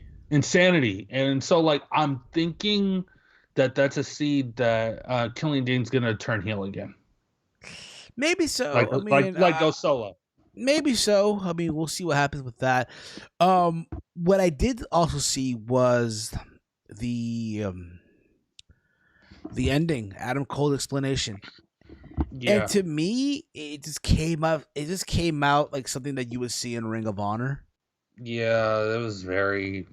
And again, I'm not saying it was bad. Like, I got news about that too. It's like you knew it was gonna happen. You knew it was coming. You knew they were gonna do it, right? Adam Cole came out and he played off like, he's very sorry for what happened, right? Roddy came out with bad acting, in my opinion, just shitty acting, and he's one explanation. Bobby he even made the save for him. Yeah, out came Finn Balor. They started brawling, what have you, and they take him out. But this whole thing of, again, just Adam Cole feeling bad for what happened. He feels bad. That was bullshit. He was pissed off. He calls Roddy his brother. They embraced, and then boom, the low blow happened. He referred to him as stupid. Rip the chain, everything. Here's the thing. Mm-hmm. Yes, you break up the Undisputed Era. Adam Cole's a heel, but my thing is now, what's going to happen once this is over with? Think about it. And here's the thing about it. They did this to try to boost the rating. Yeah. And they lost. They lost. They lost to AEW. Again, I'm not surprised. So now what do you do? Yeah. That is my question. That is my question now. Now what the fuck do you do? Because was it really worth a rating to break up one of your factions? The universe is weird. If I'll say this, if Bobby Lashley wins the WWE Championship tomorrow, then like there's your balance of the universe. The Undisputed Era had to be broken up for Bobby Lashley to become champion. I don't know about that. I mean I don't know, but I think this is like from a story perspective, he turned on his crew because he really stepped in and was like, you know what, it's Kyle's time to shine, but he couldn't get the job done, and it's just like as the leader of the group for so long, and like under Adam Cole, the group is successful. But then the moment he gives someone else a chance at the main belt, they fail, and they keep failing. It's just like that's the only thing I can think of in regards to frustration as to why doing the breakup. Politically, I don't like the only. It sucks because you would think that would have been a perfect group to call up together. Yes, 100%. It really would have. But other than that, let's see. On Monday, they're doing the teaser. Rhea Ripley's going to Raw. Yeah, they're doing a teaser already. I mean, so I want to say I guess her and Charlotte or her and Asuka. Possibly a triple threat. Probably so. Let's move on. Because we're about to be done with this. Too. You mentioned ROH. They signed EC3. EC3. He finally signed. They couldn't get him earlier because he had COVID. Yeah, he did. Yeah, so that's why the Master Final Battle did not happen with him and Jay Briscoe. Jay Briscoe. Which, I mean, good for him. I mean, again, I'll say, and again, I haven't been watching Ring of Honor, but I have people. I don't either. I know people that do. I mean, no. If that match would have happened, I would have watched it. And hear me out. Yeah. There's people that I know that are watching Ring of Honor right now as we speak, and they're telling me, yo, out of this pandemic, they've been doing a lot of good stuff. Really? So it's worth noting. Again, I haven't watched Ring of Honor in years. Keep that in mind. And I used to be big on Ring of Honor. I used to be like, oh my God, if you will. But it is what it is. Moving on here, because we're about to be done with this real soon. Oh, there's a lawsuit against Ring of Honor. Yeah, Kelly Klein. Apparently, she's followed this whole entire thing. And my thing is this. Didn't Kelly Klein... I know she was married to B.J. Whitmer. Mm-hmm. She was married to B.J. Whitmer. Didn't she have an affair with Joey Mercury or something like that? Or I don't know. I don't remember that. I just know that in regards to this lawsuit, there's so Jay much... Lethal's name is coming up again. Yeah, there's that too. I mean... Why? I don't know. I don't know, and whatever. Anyway, whatever in that sense. But it's like, okay, we'll see what happens this week's lead on all that stuff with this lawsuit. So let's get into SmackDown real quick. So I did watch SmackDown. Apollo, bruh. Apollo Cruz's new gimmick, yo. Is that he's like now the Nigerian nightmare now almost like he's like this Nigerian. You know what? I like that. I love it. I think it's. And you need to think about it, yo. This is the most he'll do thus far on the roster. And good that on doesn't him. get him the Intercontinental Championship. If that does not give him the IC title going into WrestleMania, because I want to believe, or at least to win it at Mania. Listen, I want to believe that WrestleMania is going to be Apollo and Big E. Or maybe you do it through with Shinsuke Nakamura. But then again, he beat Nakamura. What I love, though, he comes out, he talks about how he's a real African-American. Right? How his grandfather was royalty in Nigeria. He had five wives. I love how they mention a Nigerian king with 5 wives on a PG product in WWE. You love to see it. Good on you, WWE. Yeah. Promoting fucking multiple marriages by one guy. I mean, that's the culture. That's what do you call? What's the word for that, though? What's the word for that? Shit. No, I gotta multiple marriages. Fuck. There's multiple marriages. Fuck it. Arranged marriages. I don't know. I love that. Good on you guys, bro. Good on you guys. Let's see where this goes. I think thus far I like it. I just love the part where he's just like, and that's gonna be a regular thing. I know it. Like my grandfather would say, and then he goes into the Nigerian accent. Yeah, awesome, bro. I think that's great. Good for him. Listen, I want to see him. Listen, I think it's also coincident that Coming to America 2 came out. I think it was on Amazon. Oh, it already came out? I think so. It's been out, but I think there's been mentioning about it now on Amazon. It's on Amazon Prime, though. I don't have Prime. Like, the moment it's out, I'm going to see it. So there's that, too. Also, on this episode of SmackDown, let's see, what else happened on the show? The big, obviously, Bianca Belair and Sasha Banks. She made her choice. She made her choice. She's facing Sasha Banks. I mean, this whole thing happened too. Reginald came out. Okay, can we talk about that for a minute, please? Here's the thing. Reginald. I love Reginald. I do too. I think he is probably the beneficiary in this whole thing. This whole like Carmella, Somalia. Yeah, I think like, he's gonna get more over than Carmella. Kamikaze or whatever his name is. He's like the Somalia. He's a Somalia. He's got the hots for Sasha Banks. He does. Who doesn't? Come on, bro. I mean, unless you're Sammy Guevara, but that's another story another day. Right. But I think that he's awesome. He's hilarious. That being said, what I think is going to happen though is because Carmella is still being involved in some way, shape, or form. Yeah. Through Reginald. I've been talking about it on Twitter. And people are like, "You're evil." What I see happening is likely at Fastlane, we're gonna get Sasha versus Carmella. No. the title. Because why would Carmella offer her position? It's already in. It's a given. I'll be honest. I would much rather see Bianca. My bad. Sasha versus Carmella. Than them doing the 3-way where Sasha and Bianca are gonna get physical in the ring. I want to save them getting physical in the ring, and I know that sounds so wrong right now. Me saying that at WrestleMania. The first time these two women touch should be at WrestleMania. The first time they lock Sasha up, and Bianca? Yes, at WrestleMania. No, most definitely. The only reason there's even a thought of a 3-way is to protect them both. But let's get faces. But let's get one thing. I don't think they want to turn them heel. I think one of them should. But let's get one thing fucking clear. They should. Let's get one thing fucking clear right now, though. And I see a lot of you fuckers on social media, on Twitter, talking about how this needs to main event night 1 of WrestleMania. Listen. Thank you. Yeah. Calm the fuck down.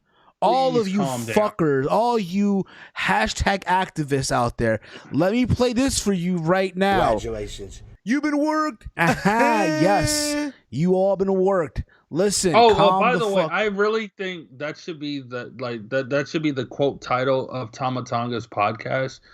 Like how he portrays that shit. That is completely you are being worked, bro. Anybody I listen to that shit. Listen, okay, but let's bring it back. Yeah. Okay. Anyway, let's bring it back. Sorry. Let's bring it back. Calm the fuck down. Yes, it's a match that's gonna be awesome. No doubt about it. But can we please chill out with this idea? Why they say that, though. And I get it because my God, it's for the culture. It's no, it's not that. It's because it's the Royal Rumble match. Like the Royal Rumble earned you a main event match.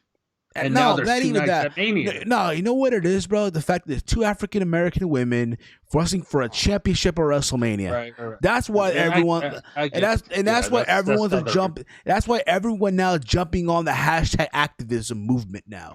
Yeah. Listen, again, I think that's why I was getting hate for the Carmella comment. Listen, again, I think, and I'm saying this again, Bianca and Sasha are gonna have an amazing match at WrestleMania. 100%. But this is not main event. This is not a main event caliber match. Don't let these dorks fool you. Don't let them trick you into bullshit. If it does, more power to it. As a matter of, I'm gonna take this clip. I'll post this on YouTube as well, on the channel. But this is not a WrestleMania worthy of a fucking match. It's not. The last and listen, Dave. And spare me this talk because they've already done that before. The women already, and again, this is nothing against women's wrestling either. It has nothing to do with it. No, it's not. It's just in comparison to everything else that they'll have on the card. No, listen, this is a headline match. I'll give you that. But this is not fucking WrestleMania main event worthy. You know the vibe already. To me, both the WWE title and the Universal title should main event respective nights. And most likely there's going to be a cinematic match. Likely, if it was up to me, you do night 1 dedicated to the Raw brand and night 2 dedicated to SmackDown.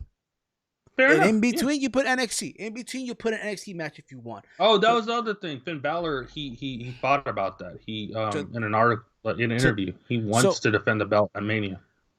But again, everyone that I've been seeing on Twitter talking about how this needs to main event WrestleMania. And I even see some of the dudes say this shit. You guys are cringe. You fuckers are cringe as shit. May I recommend you guys, listen, I know that we're in this pandemic right now. I understand a lot of you are afraid to leave your houses right now.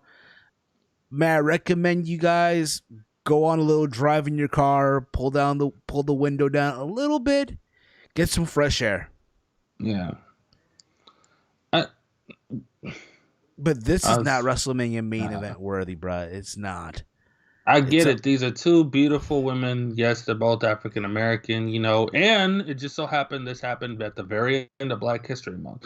So it's like a lot of coincidences, And the sad part about it is, bro. The sad part about it, you're gonna see people on Twitter get under hashtag activism mode and bet Yeah. at WWE to make this main event the show, and it's not gonna work.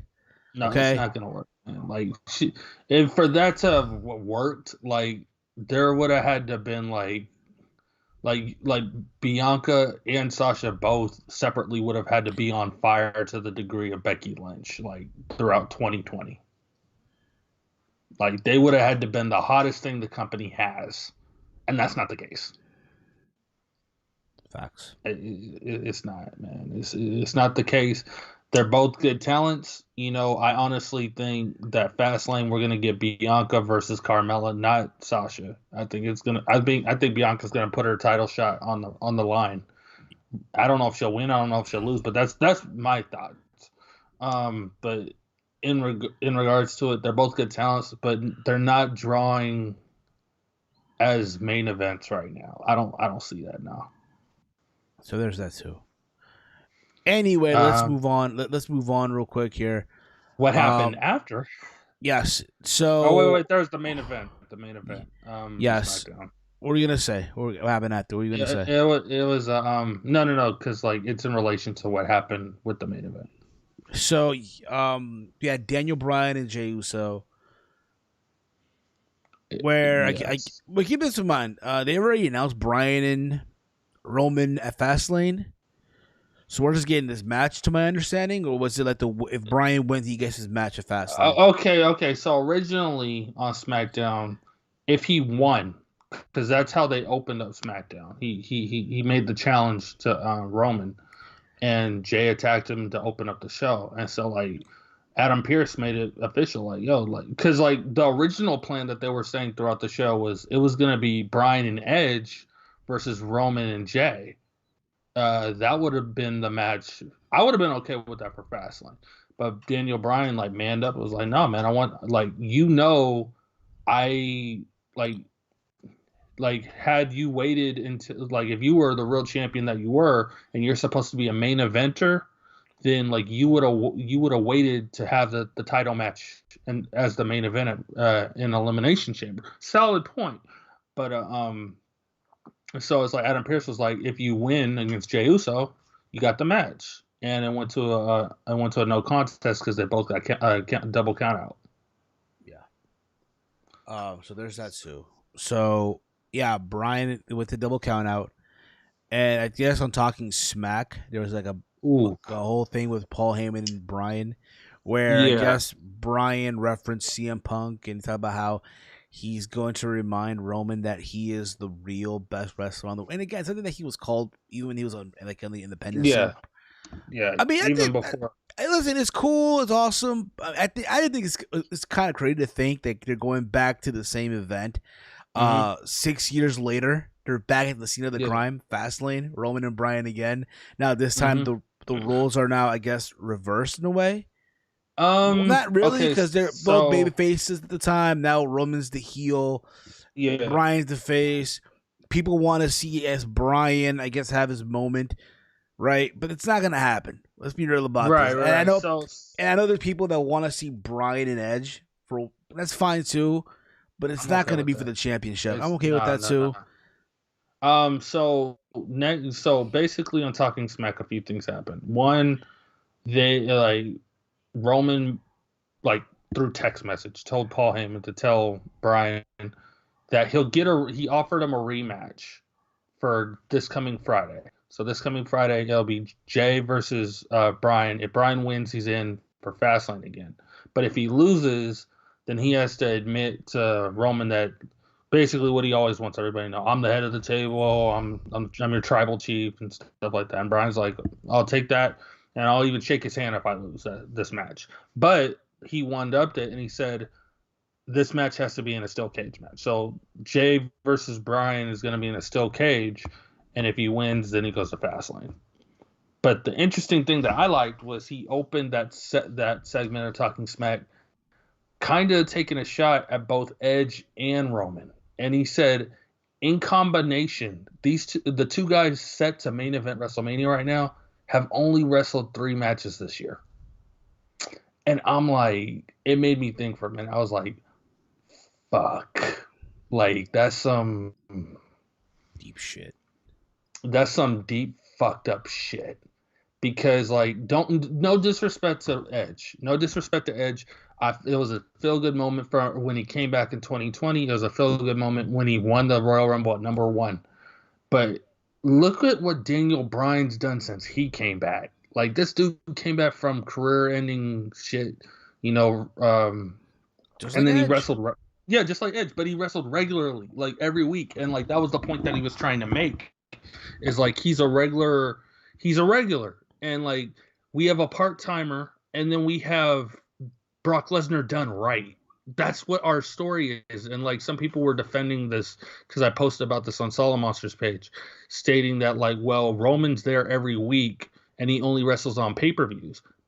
But it's like, isn't that what you would have wanted from Brock Lesnar, to wrestle on every pay-per-view and still show up? It's like if he comes off, it's like we have two people who are either or are portraying kind of like a part-timer role. And it's like, even if Edge wins, then we still have that. That's the problem. Like, it makes me want Daniel Bryan in this Mania match because he's the only. I mean, like, I know it's not going to happen, but it makes me want it because he's the guy who's going to be there weekly. I guess so, but we all know Roman's winning. No, he's going to win. Yeah, what, at Mania or Mania. against Daniel? At Mania, going all the way. I think. That's why I said what I said about Drew McIntyre. I don't see anybody beating Roman right now. Edge maybe, and then but Edge has to cheat. Like, I listened to the Elimination Chamber review that Wrestling Soup did. Shout out to those guys. And Missionary said a very interesting point. Since Edge came back, he hasn't been the ultimate opportunist. Don't you think? He's just been, well, it's Edge, and he's just been wrestling. No, it's more like Edge, you know, I guess is now like, yeah, you know, it's like, okay, how do I put this? It's Edge. Mm-hmm. It's sober Edge, almost. It's Edge in name value alone. Edge fresh out of rehab. Okay. Whereas, like, yeah, you know, now he regrets for some of the mistakes that he's done. It's now okay. You know what it is? It's Edge coming to Jesus, basically. It's born again Christian Edge. Oh, born again Christian. That sucks. That's like Ric Flair, like trying to wrestle a clean match, but he's known as the dirtiest player in the game, man. Bro, like, yeah. Also on SmackDown, I know I mentioned this earlier, but Seth Rollins and Cesaro had a little segment. Yeah, I find it funny where Rollins like, I can make you a star. You are a star. But mine, Cesaro came out wearing like Wrangler jeans. Mm-hmm. Like, laid back. Like, yeah, bro. He's a star wearing Wrangler jeans. Okay, brother. Okay. And then he swung him around and shit. I love how he swung him around and Rollins had the microphone in his hand. Until the second spin. He drops the bike and then his jacket comes off and shit. I thought that was pretty good. I like that Fastlane. We're getting Edge and Cesaro, which I'm all with. Well, I don't know issue with that. I don't want that at Fastlane. I want that at Mania. Like that should be a Mania match. It could lead to it could lead to Mania. It could. Also, on I guess there goes that. Little update. I did watch Impact this past Tuesday. Oh, okay. Yeah. There's some news about that. So I guess now Scott D'Amore has made it official. Moose is now a recognized world champion. The TNA World Heavyweight Championship is now a recognized championship. He will face Rich Swann on March the 12th at Sacrifice. Unification or what? No, just for the Impact World Title. Okay, my bad. I take it back. It's Saturday, March 13th for the Impact World Title. All right, man. I'm at this point because it's like for everyone's sake. Now, granted, this is not a pay-per-view per se. This is one of their like Impact Plus events that likely has already been taped. Now, this is what I like. Okay, hear me out. This is what I appreciate about pro wrestling during a pandemic. Hear me out, okay? Okay. Back in the day, Impact Wrestling would tape all these shows, right, in advance. And they still do, right? And you have fans in the building, right? And a lot of these websites, whether it's Impact Wrestling, Ring of Honor, hell, even old school, even NXT back when it was only an hour show on the network, right? Yeah. They would leak out spoilers. Right? So you would go on, like, let's say Joe Schmo ProWrestling.com, or you would go on NerdsWithLittleDicks.com, Pro Wrestling Report, right? Yeah. Or what have you. Kind of get the idea, right? I get Dorks R Us, Pro Wrestling Report, News.com, right? You would go on these sites and you would see spoilers for Impact Wrestling, such date through such date. Spoilers for NXT. You kind of get the idea. And you would click on it and you would see all these spoilers, right? And you would have all these dorky YouTubers, like, for whatever reason, like, upload spoilers and shit. Like, but you kind of get the idea. With this pandemic, and because there's no fans allowed in the building, except if you're AEW or New Japan for that matter, you don't hear about that no more. So this is a match that already happened, but I don't know the outcome. Nobody knew the outcome of Kenta versus Moxley. Yeah, right. So I can appreciate that. That's one thing I'll appreciate about this pandemic version of pro wrestling, if you will. This is so when it comes to Moose versus Rich Swann, yes, the match already happened, likely. But if I can I'm hoping here that Moose gets the belt out of Rich Swann. I want to say yeah and agree with you on that. It's about damn time. But I feel like the only reason Rich Swann would retain is if this is going to lead to unify the two belts. I would think. Here's the thing about it though. If you're Rich Swann, what do you get out of being the TNA World Heavyweight Champion? Just knowing that, like, now it's a legitimized belt again. So it's just like saying, I pinned a world champion. Now I could be a double. So put it this way: the main event of Impact, it was Moose versus Jake something. The former, cousin Jake, the former boyfriend of Ruby Riott, and it was a tables match. No, my bad. It was a hardcore match, right? I think it was. Yeah. For the TNA World Heavyweight Championship. And Moose won. After the match, you see Moose still attacking Jake, and then Al came Rich Swann, and they brawled, and that's how they closed the show. Okay. So there's that. I mean, that's kind of the big news that came out of this week's episode of Impact. In my opinion, of course. So there's that. And yeah, I mean, anything else? Oh, a little thing here. Apparently, Tony Khan, there's an issue. So apparently today, on Bleacher Report, they were going to stream, I guess, the semifinals of the women's tournament. Right? Yeah. So Tony Khan, apparently there's an issue with Bleacher Report. So this is what Tony Khan had to say. Now, Grant, I didn't watch it. I might watch it later today. I don't know. This is what Tony Khan said on Twitter. And quote, "I'm sorry, people had issues. Bleacher Report's international stream. I was promised multiple times by our partner that the Eliminator matches would stream in real time for free for all international fans. Since that's not the case, I've just put the matches up for free on YouTube." I don't care. I'm sorry. You're not the only one, brother. Listen, I'm going to be honest here. You're not the only one.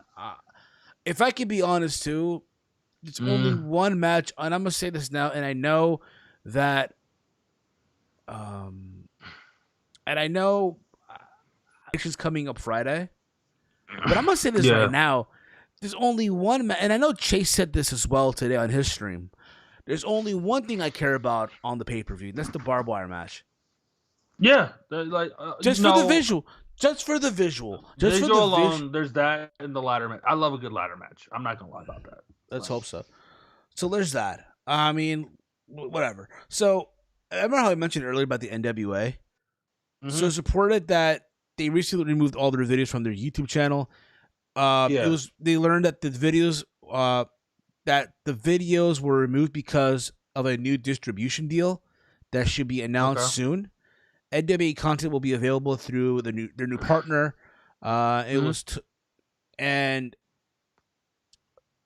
they were told not to specify who the new partner is, but they were able to confirm that it's not WWE or AEW. The deal will add more new revenue for the company, which is more than they were making from ads on their YouTube channel. So there's that.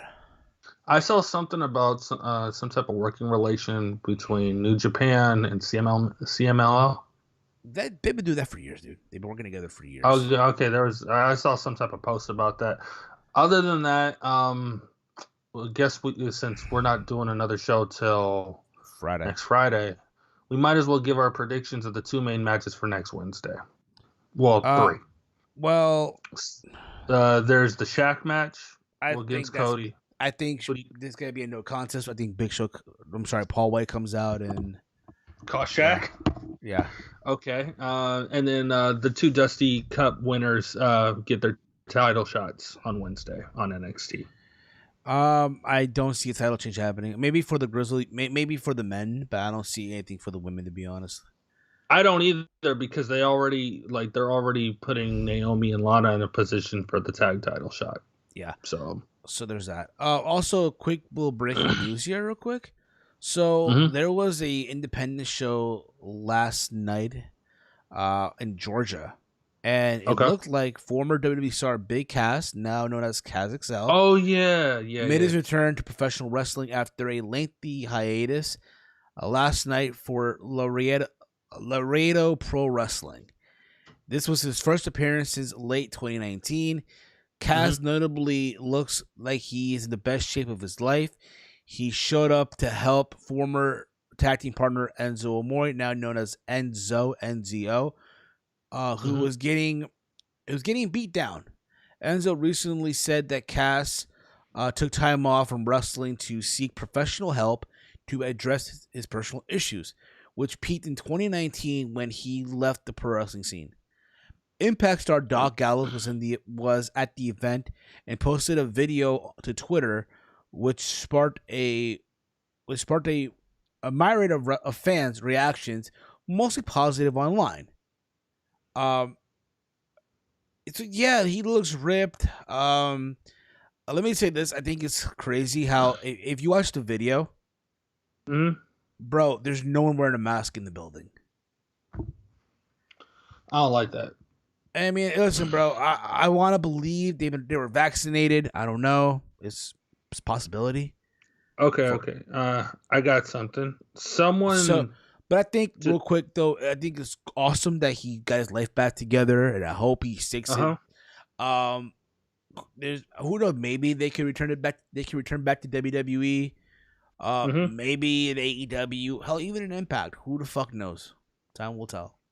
Okay, so someone in some random group on Facebook posted this picture, and they said this question: since neither men is doing anything at the moment, should WWE consider reuniting Buddy Murphy and Wesley Blake as a tag team? They're both on SmackDown. Yeah, I mean, why not? I guess so, but it's like do people even, besides us, do people even remember they were NXT Tag Team Champions? I mean, if that's the case, you might as well bring back Alexa Bliss. Yeah, but Alexa's on Raw. That's an after draft, after the Bray Wyatt crap has to die. They used to date, they used to be engaged, right? Yeah. I don't know. I remember. Speaking of Alexa Bliss, Randy Orton on Raw apparently confessed that he got distracted by Alexa Bliss. And he then spit out black goo. So there's and the Papa Shango type of thing. I guess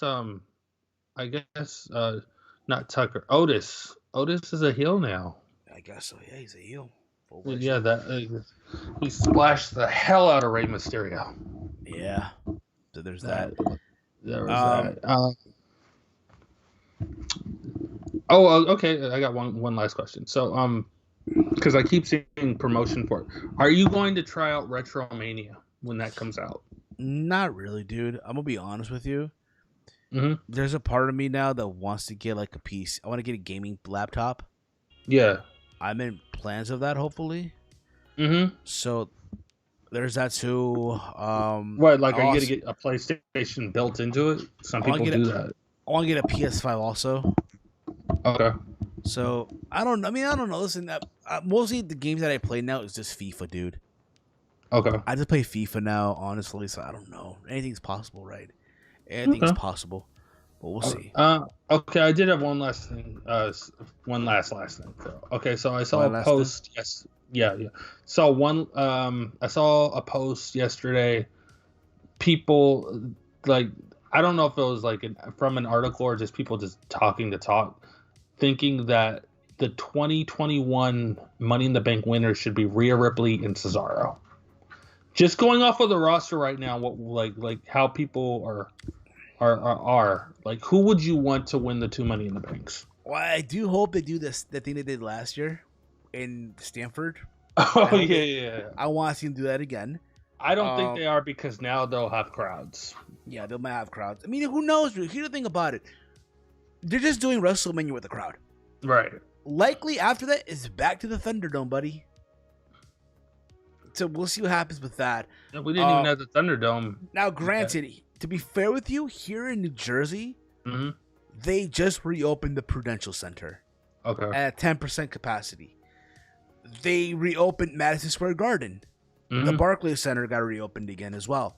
The New York Knicks are having games with people in the building at 10% capacity. So are the Brooklyn Nets over at the Barclays Center. So it's a possibility, and again, with hospitalization, with the positivity rate going down, right? It looks like we're getting shit back to normal. I know there's people that are talking about this variant from like Africa or the UK that is apparently in America. But at the same time, they talked to Johnson & Johnson's vaccine got approved by the FDA. Yeah, it did. And that's just a 1-dose shot, and you should be good to go. It apparently is strong enough for this variant too. I don't know, dude. I just think, okay, let's get through WrestleMania first, and then from there, let's see what happens with the crowd and all that stuff. No, I'm just saying, like, who?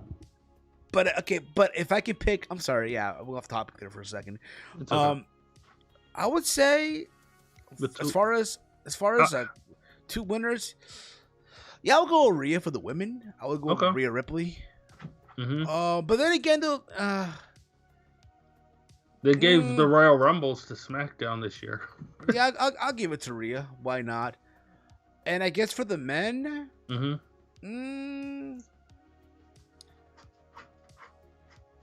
I'll try Cesaro.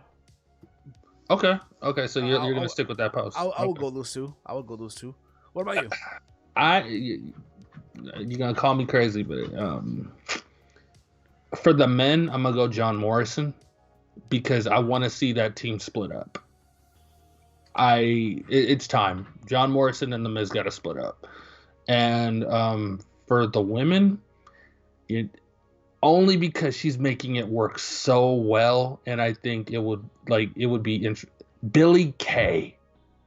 Oh my God, no! I would take Billie Kay over Lana any day, and the reason I say Billie Kay is because they're like, one, the resume thing, it's good comedy relief or some shit, but it's just like the story that's consistent with her is that, like, she wants to team with someone, nobody wants her, and so it's just like she's a consistent loner, and then like you put the one thing of power on the person that nobody wants, so now everybody has to give her attention to avoid her cashing in. Maybe so. Maybe possibly so. You know? Anyway, listen, we're going to wrap this up here now. It's getting late. It's about to be 1 a.m. where I'm at right now. And I have work tomorrow. Okay. So, again, reminder to everyone, we are going back live on Friday after SmackDown goes off the air. That's the plan. Okay. If things change, we'll keep you posted.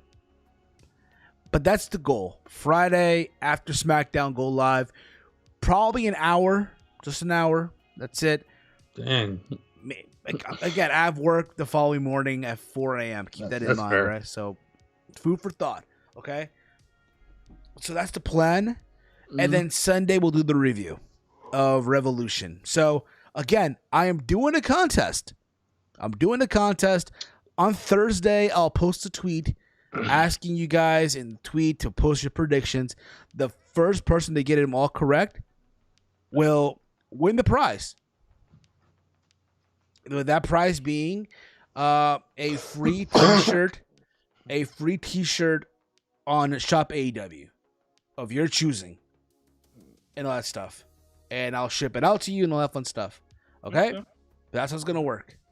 All right. That being said, guys, thank you all for tuning in tonight. You can follow me on Twitter at HeelSteven. Also over at Instagram at HeelSteven. All right, you guys are awesome as always. If you are new to the channel, hit the subscribe button down below. We're almost at 2,000 subscribers. I'll go one step further. Once we hit 2,000, I'm going to do another giveaway also. At 2,000 subscribers, I'm doing another giveaway. And see. Yeah, there you go with that also. All right, so there you go. Instagram, Twitter at HeelSteven. This will be available probably tomorrow afternoon or tomorrow night by the latest on all of the podcasting platforms. Spotify, Apple, Stitcher, Google Podcasts, Anchor.fm. Give us a 5-star rating over at Apple Podcasts. It does help out the show there and all that fun stuff. Dave Sack, I know now you have loved using Twitter. So let them know, bro. Where can they check you out now on Twitter? That would be at DaveSack5. DaveSack5. I've seen you, bro. You've been tweeting out some stuff, bro. It's hilarious. I be tweeting out funny stuff, crazy stuff, random stuff, man. It's just like if you want to get entertained, maybe get a little triggered. You might get a little triggered with some of my opinions, but there you go with that. I speak my mind, and I have to. I'm gonna listen to that Solid Monsters interview as a beginner podcaster. So so there's that too. There's that also, guys. Thank you all for tuning in tonight. Again, we'll be back this Friday, and then Sunday for the review. Hopefully Sunday we get everybody again. We get Chase, we get Mike, maybe Walter, we get Dave also, and all that fun stuff. What I want to do, and this is why I want to get a gaming laptop.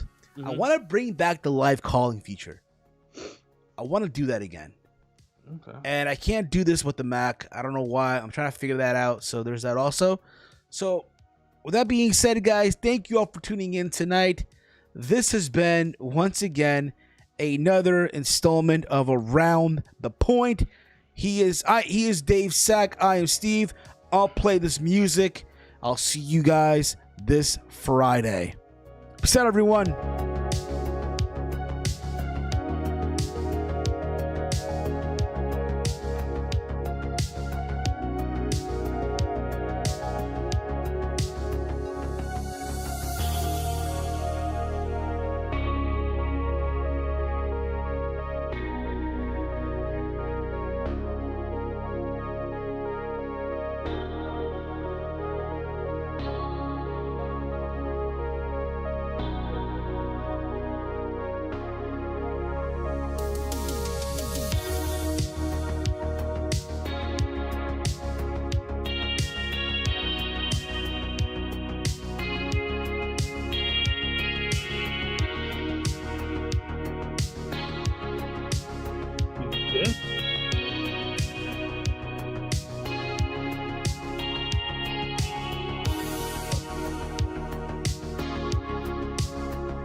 Hello?